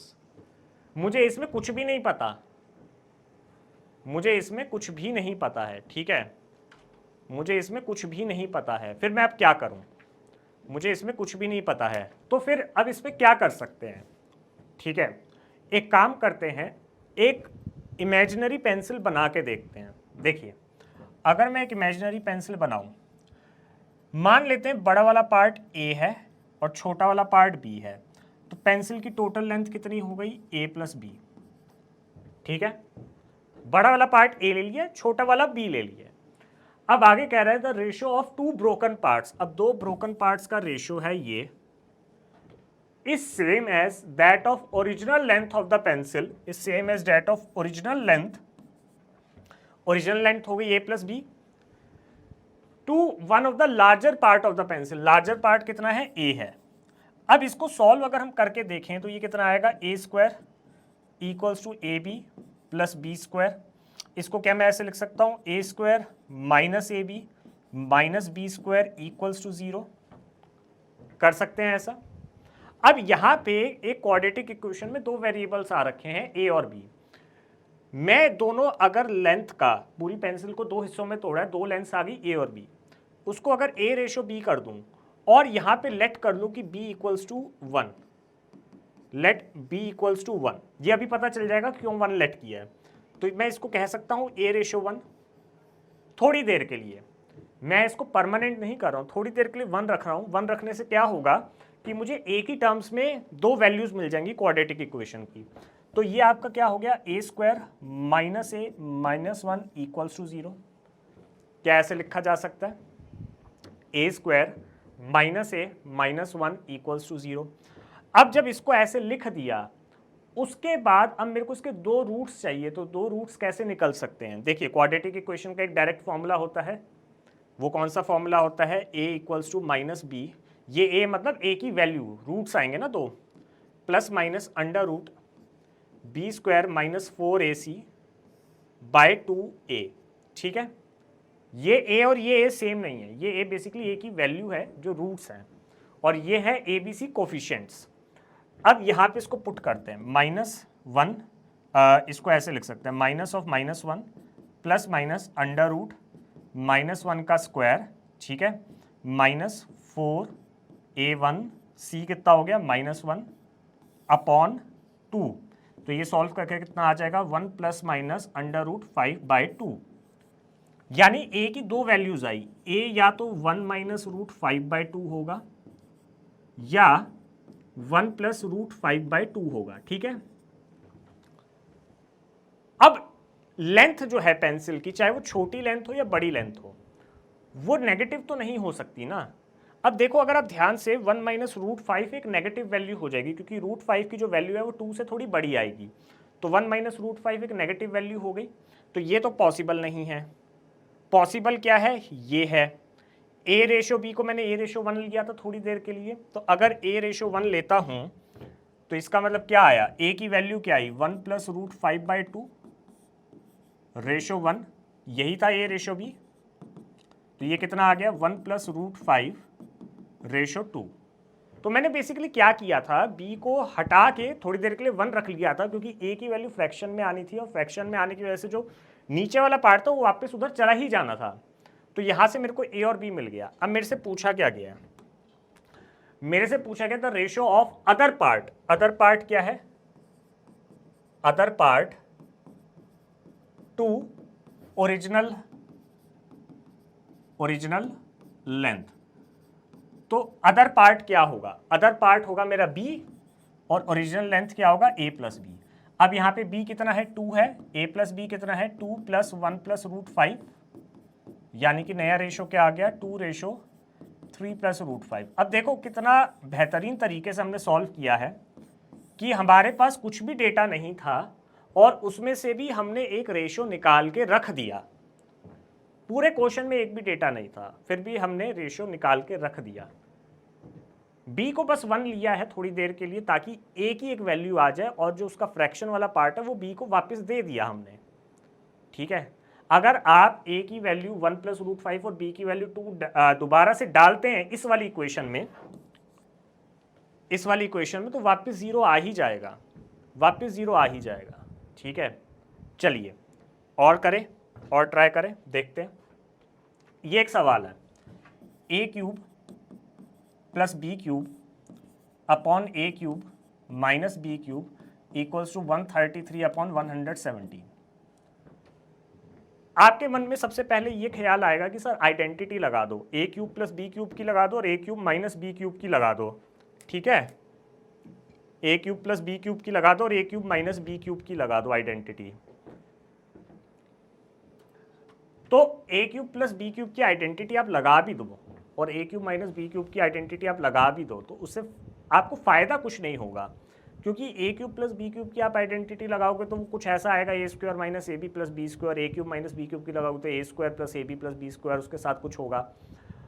Ultimately आपको cross multiply करके ए वाली सारी terms और B वाली सारी terms एक एक तरफ करनी ही पड़ेंगी, तो आप उतनी मेहनत कर ही क्यों रहे हो, आप पहले ही क्रॉस मल्टीप्लाई करा दो और सारी टर्म्स एक तरफ कर दो, ए की एक तरफ कर दो, बी की एक तरफ कर दो। क्रॉस मल्टीप्लाई अगर हम कराते हैं तो 117 ए cube plus 117 B cube equals to 133 A cube minus 133 B cube.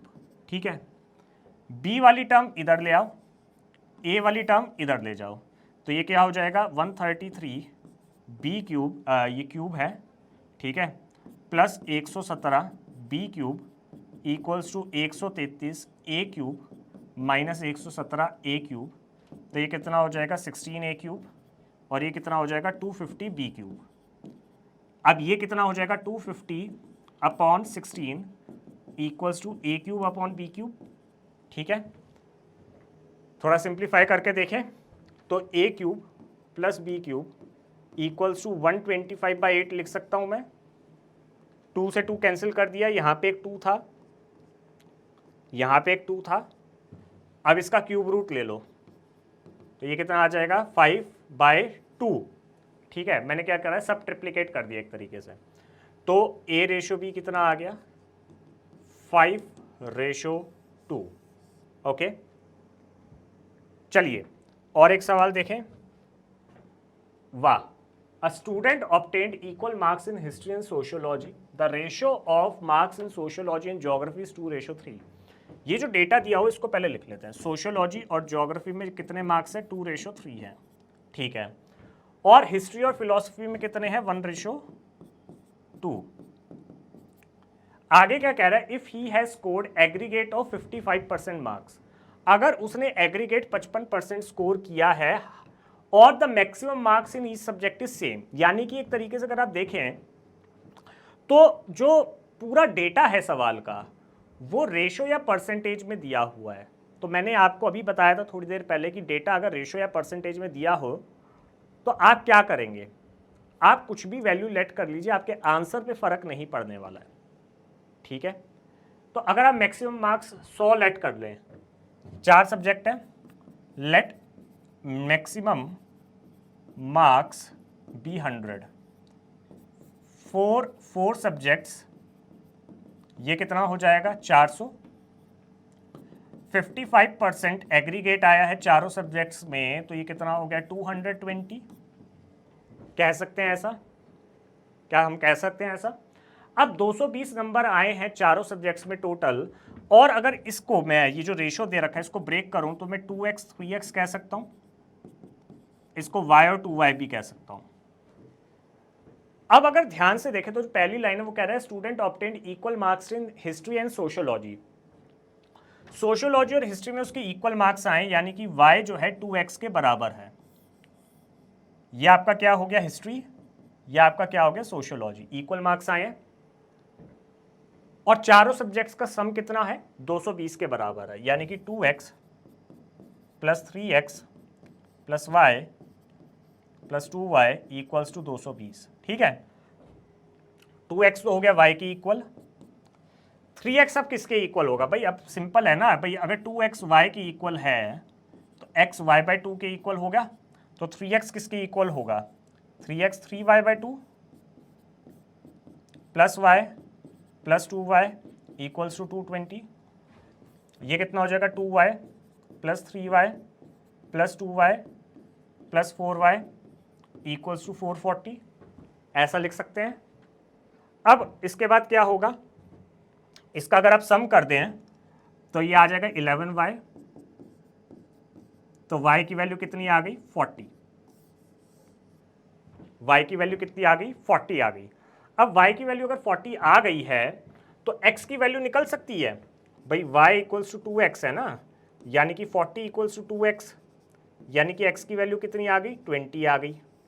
अब चारों सब्जेक्ट्स के मार्क्स निकल जाएंगे, चारों सब्जेक्ट्स के मार्क्स निकल जाएंगे। सोशियोलॉजी कितना है 2x है, तो 2x कितना हो गया 2 × 20 40, ज्योग्राफी कितना है 3x है, 3 × 20 60, हिस्ट्री कितना है y है, तो y equals to 40, and philosophy कितना है 2y है, तो 2 × 40 इक्वल्स टू 80।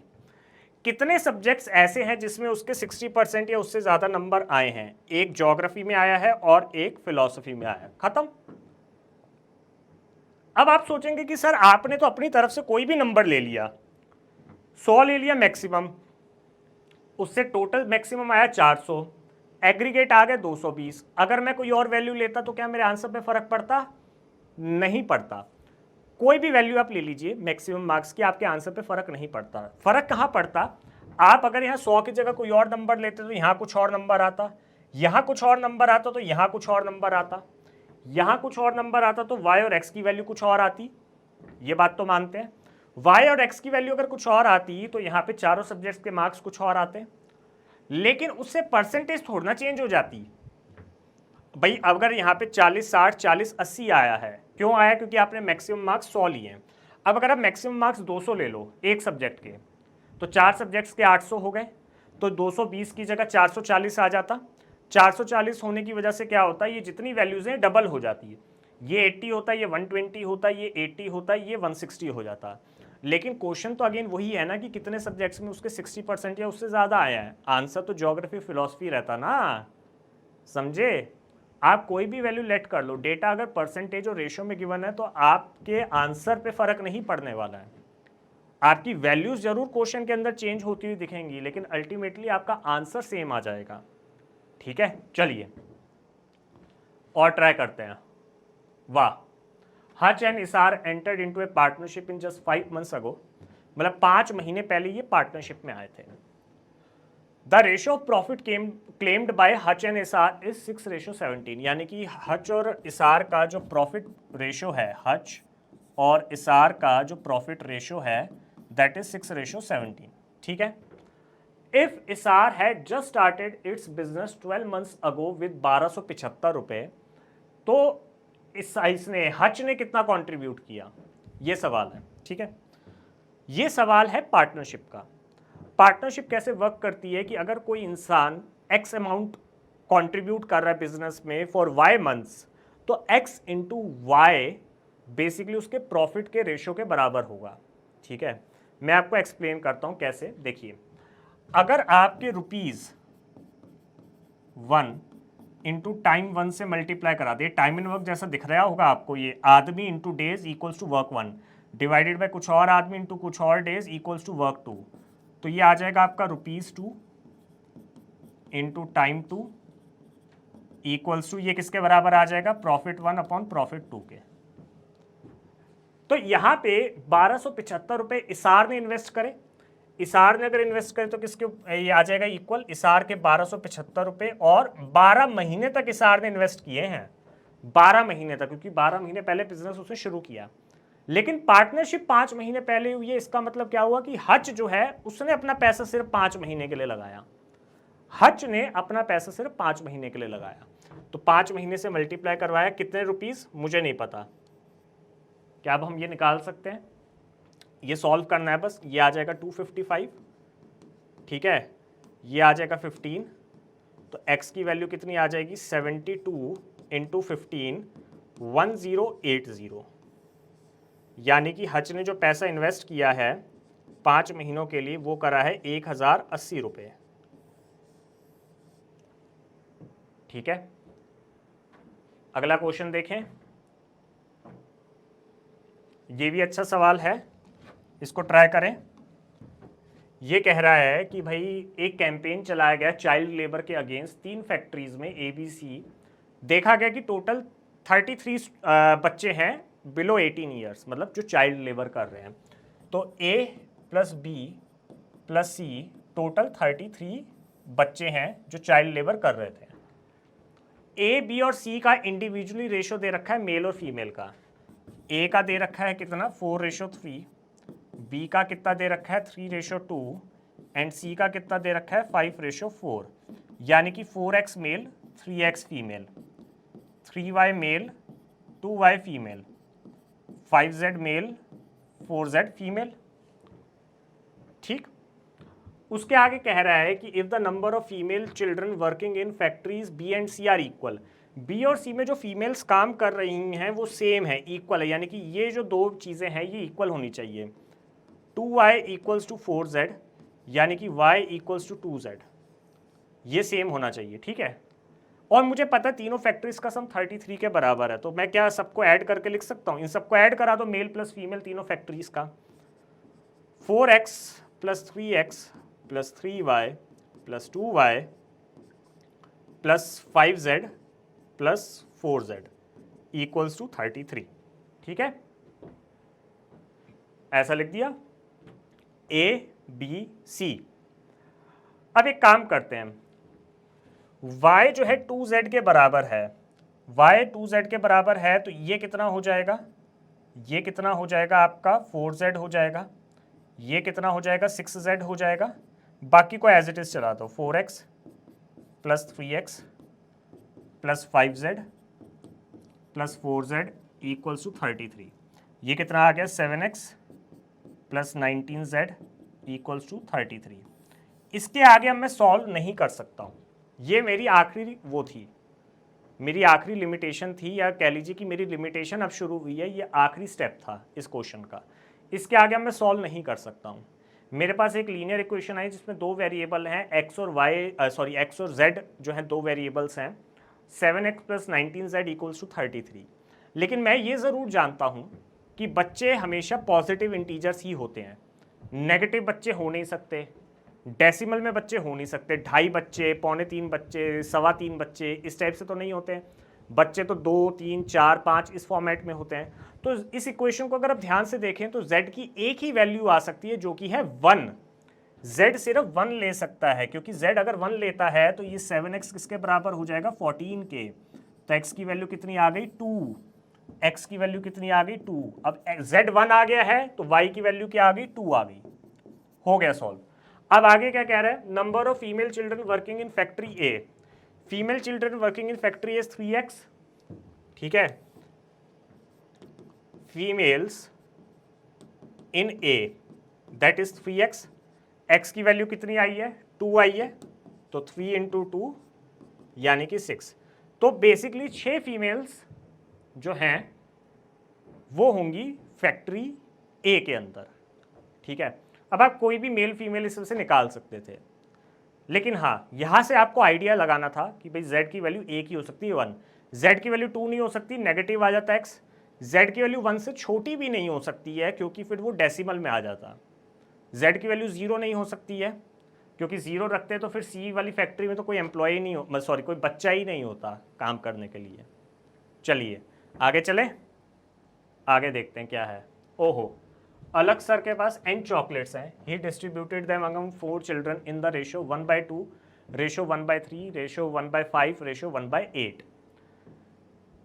अगर वो हर किसी को एक कंप्लीट चॉकलेट देते हैं तो minimum number of chocolates that he had, देखिए यहाँ पे आपको एब्सोल्यूट वैल्यू कभी नहीं मिलेगी इस सवाल में, मिनिमम ही आप बता सकते हैं, मैक्सिमम भी नहीं बता सकते, मिनिमम ही बता सकते हैं। कैसे, अगर 4 बच्चों को इस रेशो में अलग सर चॉकलेट देते हैं 1/2, रेशो 1/3, रेशो 1/5, रेशो 1/8, तो ये एक तरीके से इम्प्रॉपर रेशो, अगर आपको रेशो को एक एब्सोल्यूट टर्म्स में कन्वर्ट करना हो तो आपको डिनोमिनेटर हटाना पड़ेगा। डिनोमिनेटर हटाने के लिए सबसे बेस्ट तरीका क्या है, एलसीएम ले लो। 2, 3, 5, 8 का एलसीएम कितना आएगा 120, तो क्या मैं इसको 60/120 लिख सकता हूं, ये कितना हो जाएगा 40/120, ये कितना हो जाएगा 24/120, और ये कितना हो जाएगा 15/120, ये कैंसिल आउट हो गए, तो ये कितना आया 60 रेशो 40 रेशो 24 रेशो 15, कुछ भी कॉमन नहीं है, कैंसिल आउट नहीं होगा। अब मुझे ये पता है कि रेशो बेसिकली कैसे वर्क करता है। अगर मैं 2:3 बोलता हूँ तो there are total 5 parts, 5 parts होते हैं। अगर मैं 60:40:24:15 बोल रहा हूँ तो ये टोटल कितने पार्ट्स होंगे, ये टोटल कितने पार्ट्स होंगे 60, 40, 24, 15, ये है 15, 9, 13, 139 पार्ट्स, टोटल 139 पार्ट्स होंगे। तो जो मिनिमम चॉकलेट अलग सर दे सकते हैं टोटल में, मिनिमम चॉकलेट्स जो अलग सर दे सकते हैं टोटल में, उनके पास होंगी 139 चॉकलेट्स। क्यों, क्योंकि इस रेशो का टोटल पार्ट कितना 139, यानी कि हर 139 में से 60 मिलेंगी ए को, हर 139 में से 40 मिलेगी बी को, हर 139 में से 24 मिलेगी सी को, और हर 139 में से 15 मिलेगी डी को, ठीक है। और अगर मिनिमम चॉकलेट्स 139 होती है तो ये कैंसिल आउट हो गया, यानी कि 60 चॉकलेट्स ए को, 40 बी को, 24 सी को, 15 डी को, ये कैंसिल आउट हो गया। और चॉकलेट इंटीजर वैल्यू ही हो सकती है, तो इसलिए 139 से छोटी वैल्यू आ नहीं सकती। और इसके बाद जितनी भी चॉकलेट्स आएंगी, अगर ज़्यादा वैल्यू चाहिए तो वो फिर 139 का मल्टीपल होगा। मैक्सिमम इसलिए नहीं बता सकता क्योंकि मैक्सिमम तो इनफाइनाइट हो सकती है ना, मैक्सिमम तो इनफाइनाइट वैल्यूज़ हो सकती हैं, कितनी भी हो सकती है भाई, इनफाइनाइट मल्टीपल्स होंगे ना 139 के नंबर सिस्टम में, तो फिर कितने भी मल्टीपल्स हो सकते हैं, लेकिन मिनिमम 139 होंगी। तो अलग सर जो है 139 चॉकलेट्स ही दे सकते हैं, ख़त्म। मिनिमम मिनिमम इस चीज़ का ध्यान रखना है हमें, इस चीज़ का अच्छे से ध्यान रखना है कि मिनिमम इतनी ही चॉकलेट्स वो दे सकते हैं। चलिए इस सवाल को देखें एक बार।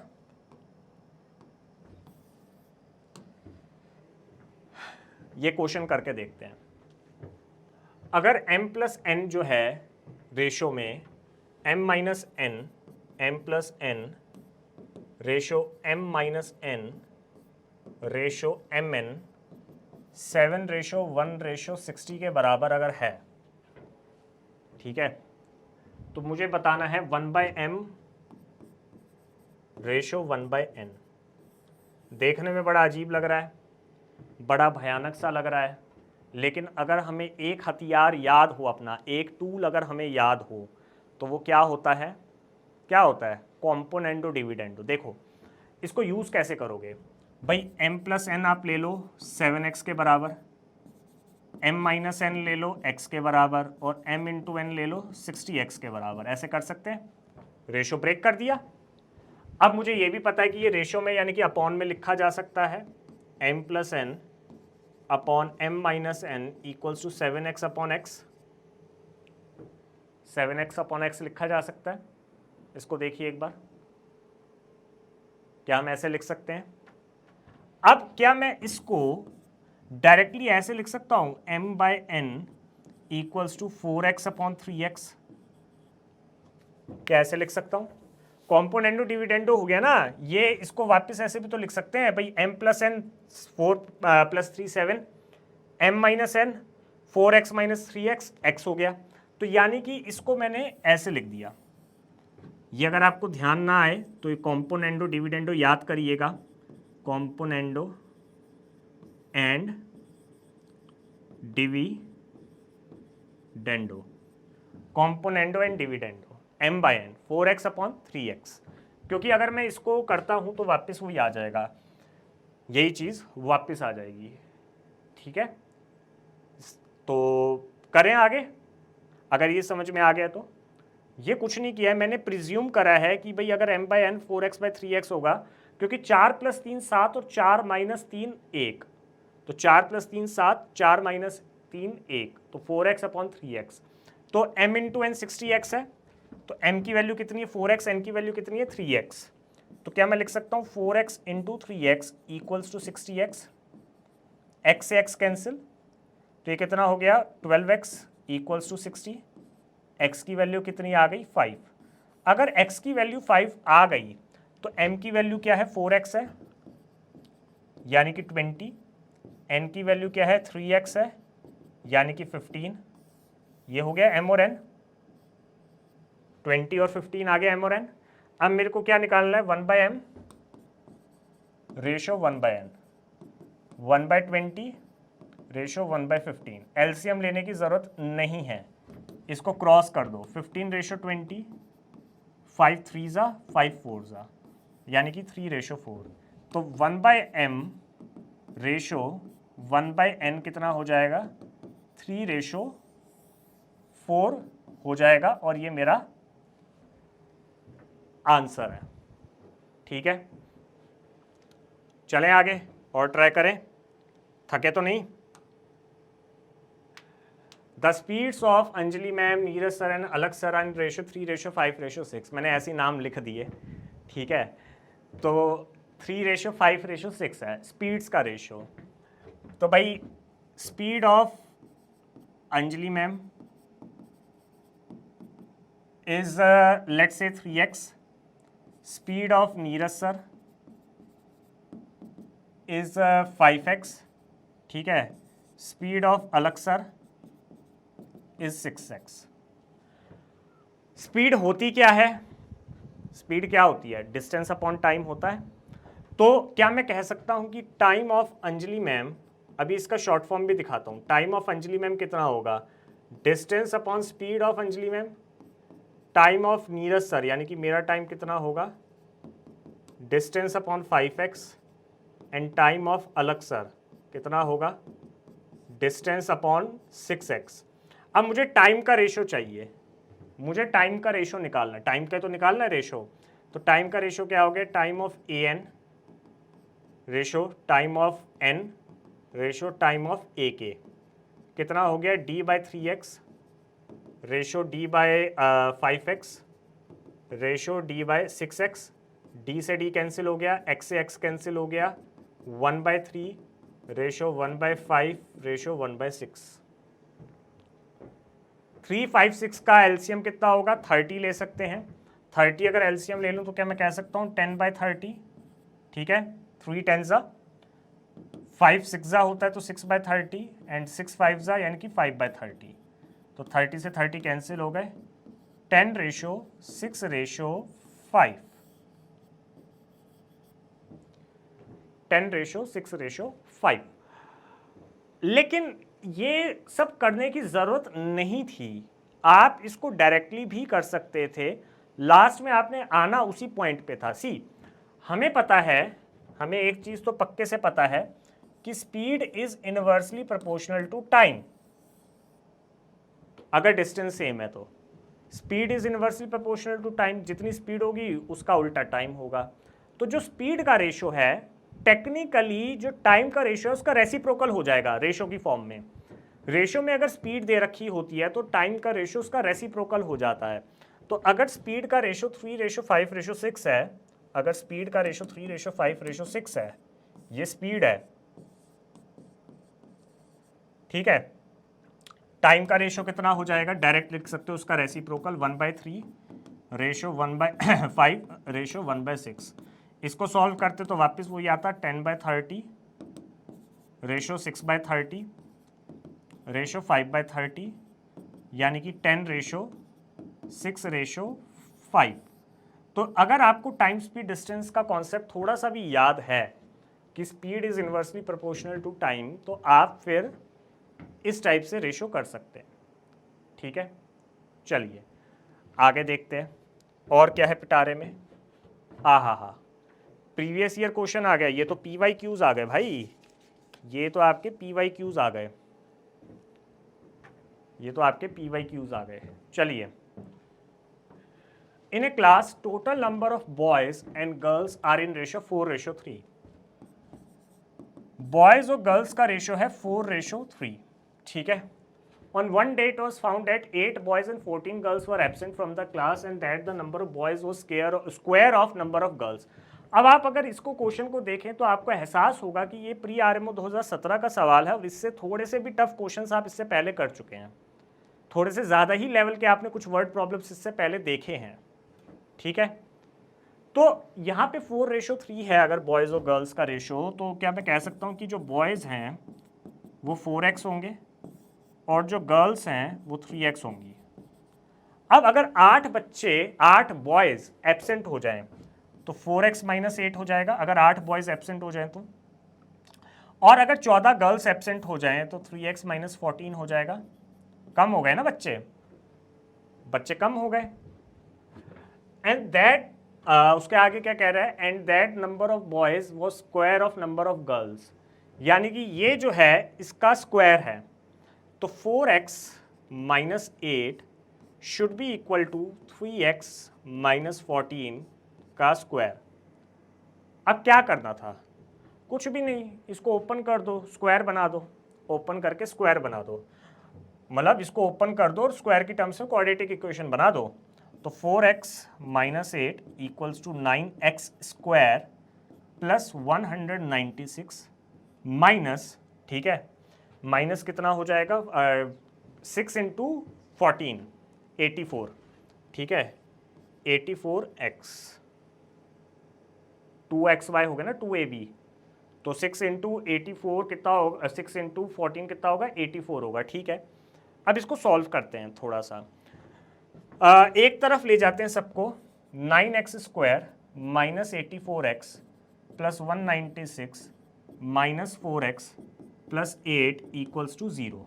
ठीक है, तो ये कितना हो गया 9x² minus 88x plus 204 equals to 0। ये आ गया, ये क्वाड्रेटिक इक्वेशन आ गई। अब ये जो क्वाड्रेटिक इक्वेशन आई है, इसको सॉल्व करने का जो तरीका बेस्ट है वो यही है कि आप डिस्क्रिमिनेंट निकाल लें। आप डिस्क्रिमिनेंट निकाल लें, डिस्क्रिमिनेंट वाला फॉर्मूला यूज़ कर लीजिए आप। तो x की वैल्यू अगर आपको निकालनी है तो minus B plus minus b² minus 4ac by 2a। Minus b क्या है, माइनस बी 88 है, तो minus of minus 88 plus minus b² 88 का स्क्वायर माइनस 4, a क्या है 9 है और c क्या है 204 है। 4 9 204 बटा 2, a कितना है 9 है तो बटा 18, यह आ जाएगा। ऐसे लिख सकते हैं। अब इसको अगर मैं डायरेक्टली सॉल्व कर दूं, क्योंकि इतने क्वेश्चंस हम कर चुके हैं तो शायद इतना तो आइडिया होगा कि इसको अब हम सॉल्व कर सकते हैं। ठीक है, ये आपको सॉल्व करके होमवर्क में देखना है कि क्या ये वैल्यू सही आएगी। तो x की वैल्यू क्या आ गई 6 आ गई। एक तो x की वैल्यू 6 आ जाएगी और दूसरी क्या आएगी 34/9। दूसरी वैल्यू क्या आ जाएगी 34/9 आ जाएगी। ठीक है, तो अब ऑब्वियस सी बात है कि x जो है एक इंटीजर होगा, डेसिमल नहीं होगा, क्योंकि बच्चे डेसिमल में नहीं हो सकते हैं। बच्चे डेसिमल में नहीं हो सकते हैं, जैसे अभी हमने पहले भी डिस्कस किया था। पूछा क्या है अब सवाल में, what is the total number of students. इससे आसान क्वेश्चन नहीं हो सकता कुछ, बस ये वाला पार्ट थोड़ा कैलकुलेटिव है, उसके अलावा क्वेश्चन बहुत आसान है। टोटल स्टूडेंट्स कितने होंगे, टोटल स्टूडेंट्स कितने होंगे, क्या रेशो है 4:3 है। टोटल स्टूडेंट्स कितने हो गए 4x plus 3x equals to 7x। x की वैल्यू मैं निकाल ही चुका हूँ 6, यानी कि 42। टोटल स्टूडेंट्स मेरे हो जाएंगे 42। ठीक है, 42 मेरे टोटल स्टूडेंट्स हो जाएंगे। चलिए आगे चलें। ये तो लेटेस्ट ही है, IOQM 2021 का सवाल है, ये प्रपोर्शन का है।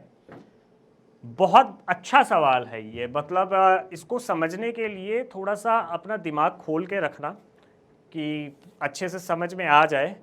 ठीक है, अपना एकदम दिमाग ब्रेन खोल के रखना।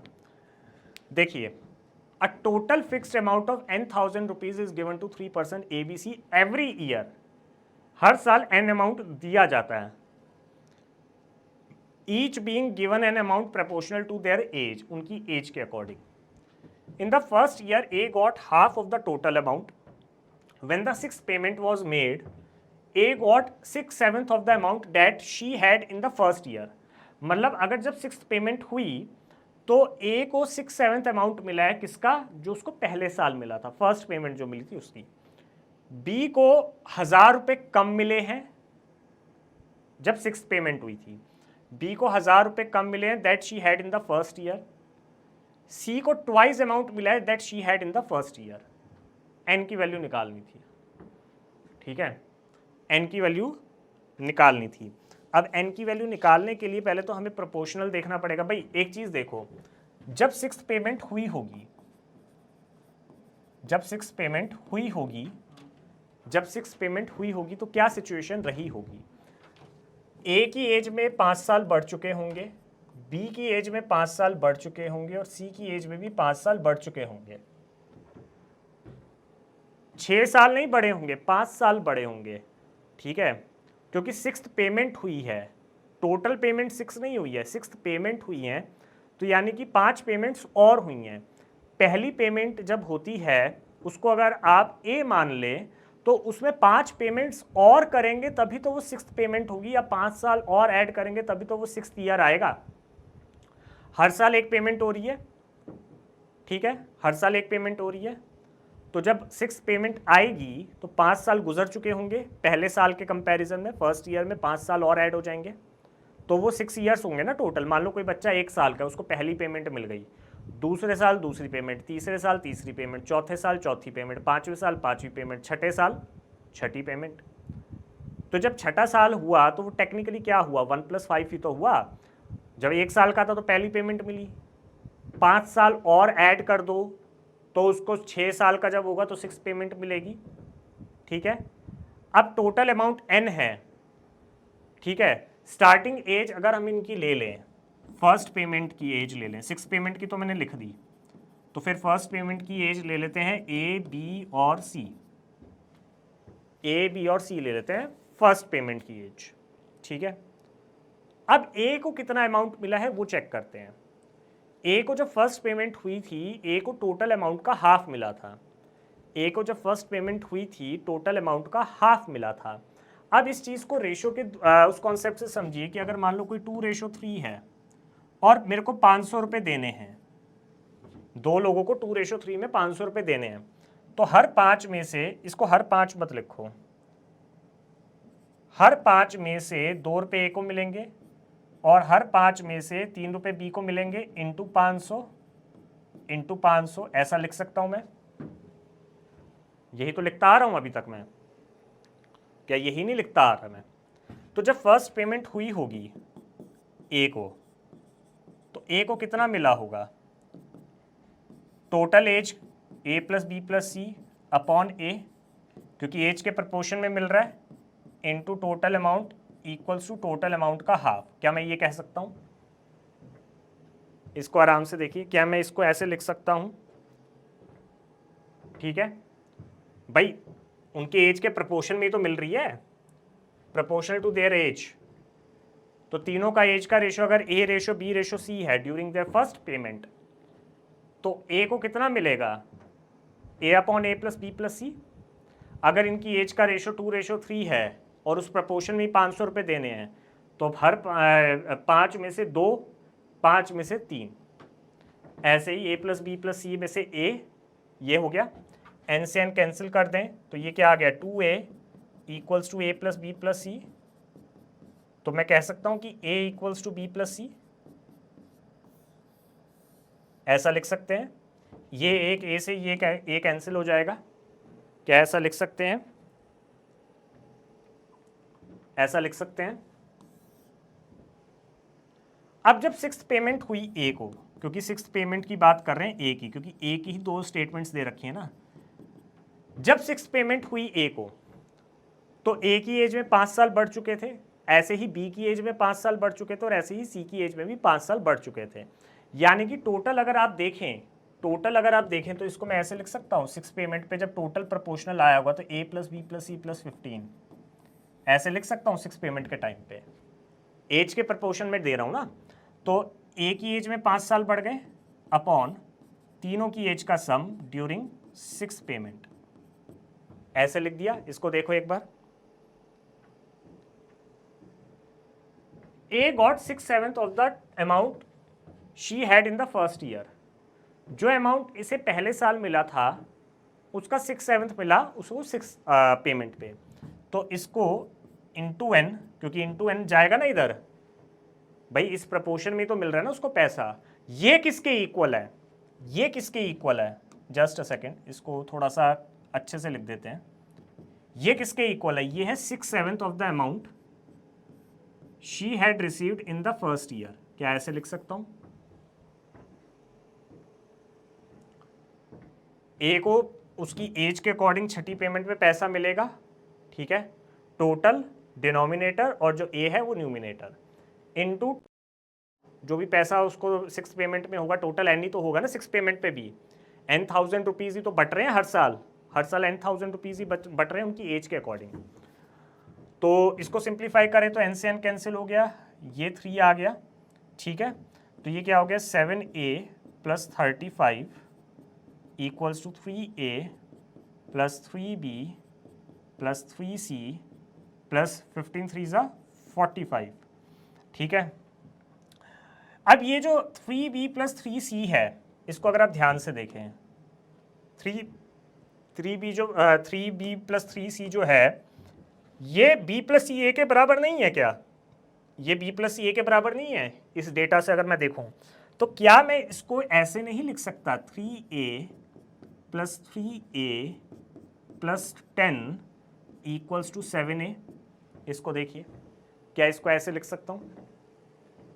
बहुत प्यारा सवाल है, बहुत प्यारा, और इतना मुश्किल है नहीं, ये सिर्फ दिखने में लग रहा है लेकिन है वही फंडा जो मैं आपको इतनी देर से पढ़ा रहा हूँ, वही चीज़ चल रही है।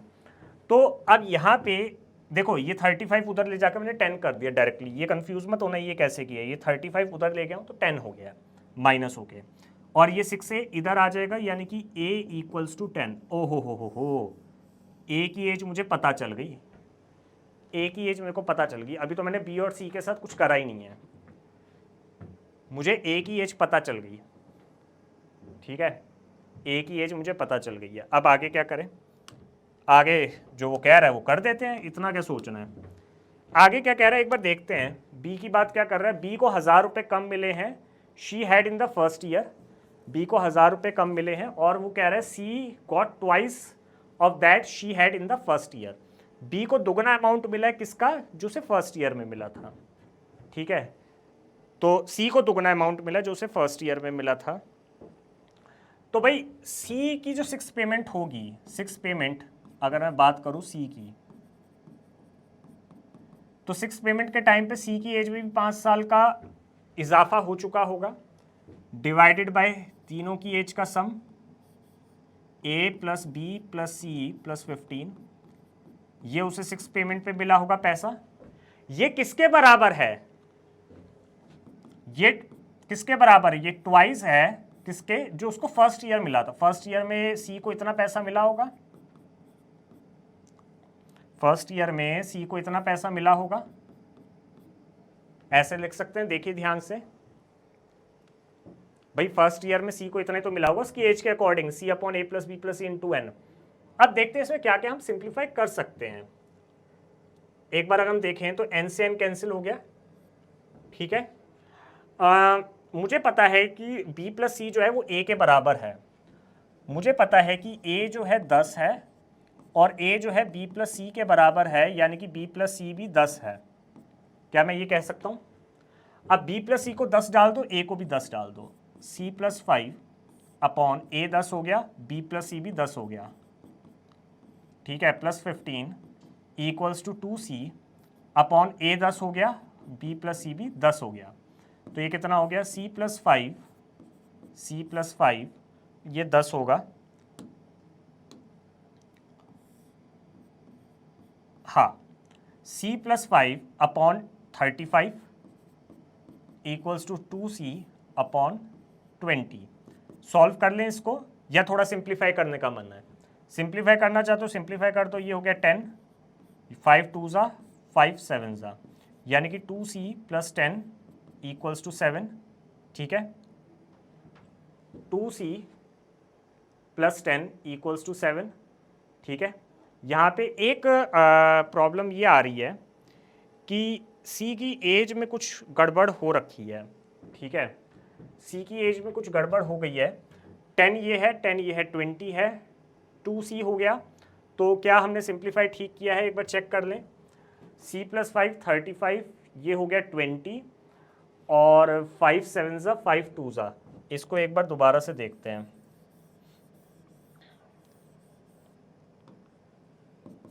अगर इसको हम c प्लस 5 अपॉन 35 लिखते हैं और इसे हम 2c बाई 20 लिखते हैं, यहाँ पे 2c बाई 20 आ रहा है जबकि 10 आना चाहिए, तो यहाँ पे 5 7 हो जाएगा, ठीक है।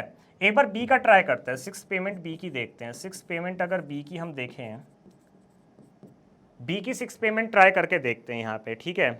b को 1000 रुपये कम मिले हैं, तो b को यहाँ पे 1000 रुपये कम मिले हैं, b plus 5 upon a plus B plus C plus 15 into n equals to b upon a plus B plus c into n minus 1000। B को 1000 रुपये कम मिले हैं 6 पेमेंट में, ठीक है। तो अब यहाँ पे इसको सॉल्व अगर हम करते हैं तो a की वैल्यू तो 10 आनी चाहिए, जैसे हमने पीछे किया था। यहाँ पे a की वैल्यू तो 10 आएगी, लेकिन फिर c की वैल्यू में कुछ डेसिमल आ रहा है जो कि होना तो नहीं चाहिए। c की वैल्यू में डेसिमल आ रहा है, लेट्स सी क्या हो सकता है। ये a अपना n से n कैंसिल हो गया, ठीक है।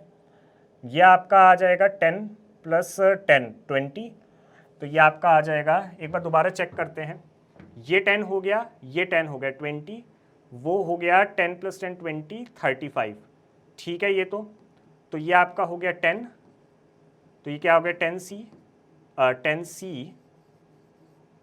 प्लस 50 इक्वल्स टू 35, ठीक है।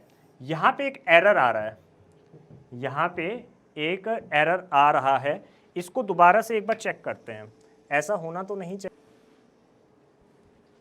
अच्छा, एक चीज़ दिख गई मेरे को जो प्रॉब्लम कर रही थी कि सी मैं नहीं लिख रहा था उधर, ये मेरे को एक चीज़ दिख गई है, एक सॉल्व करते हुए यहाँ पे ना दिक्कत हो गई थी थोड़ी सी, एक माइनर सी दिक्कत आई थी। वो ये थी कि अगर मैं इसको 10 से मल्टीप्लाई कराता हूँ तो ये आपका 35c होगा, मैं 35 लिख रहा था, तभी मैं सोचूं कि नेगेटिव क्यों आ रहा था, एक c लिख रहा था मैं, इसलिए मैं भी थोड़ा सा सोच में पड़ गया कि यार ये नेगेटिव एज थोड़ा हो सकती है, जो बोल रहा है वही हम लिख रहे हैं, ठीक है। तो भी कैसे डेटा गलत आ सकता है, और IUQM का क्वेश्चन गलत हो जाए तो ये तो मतलब बड़ा दिक्कत हो जाएगी।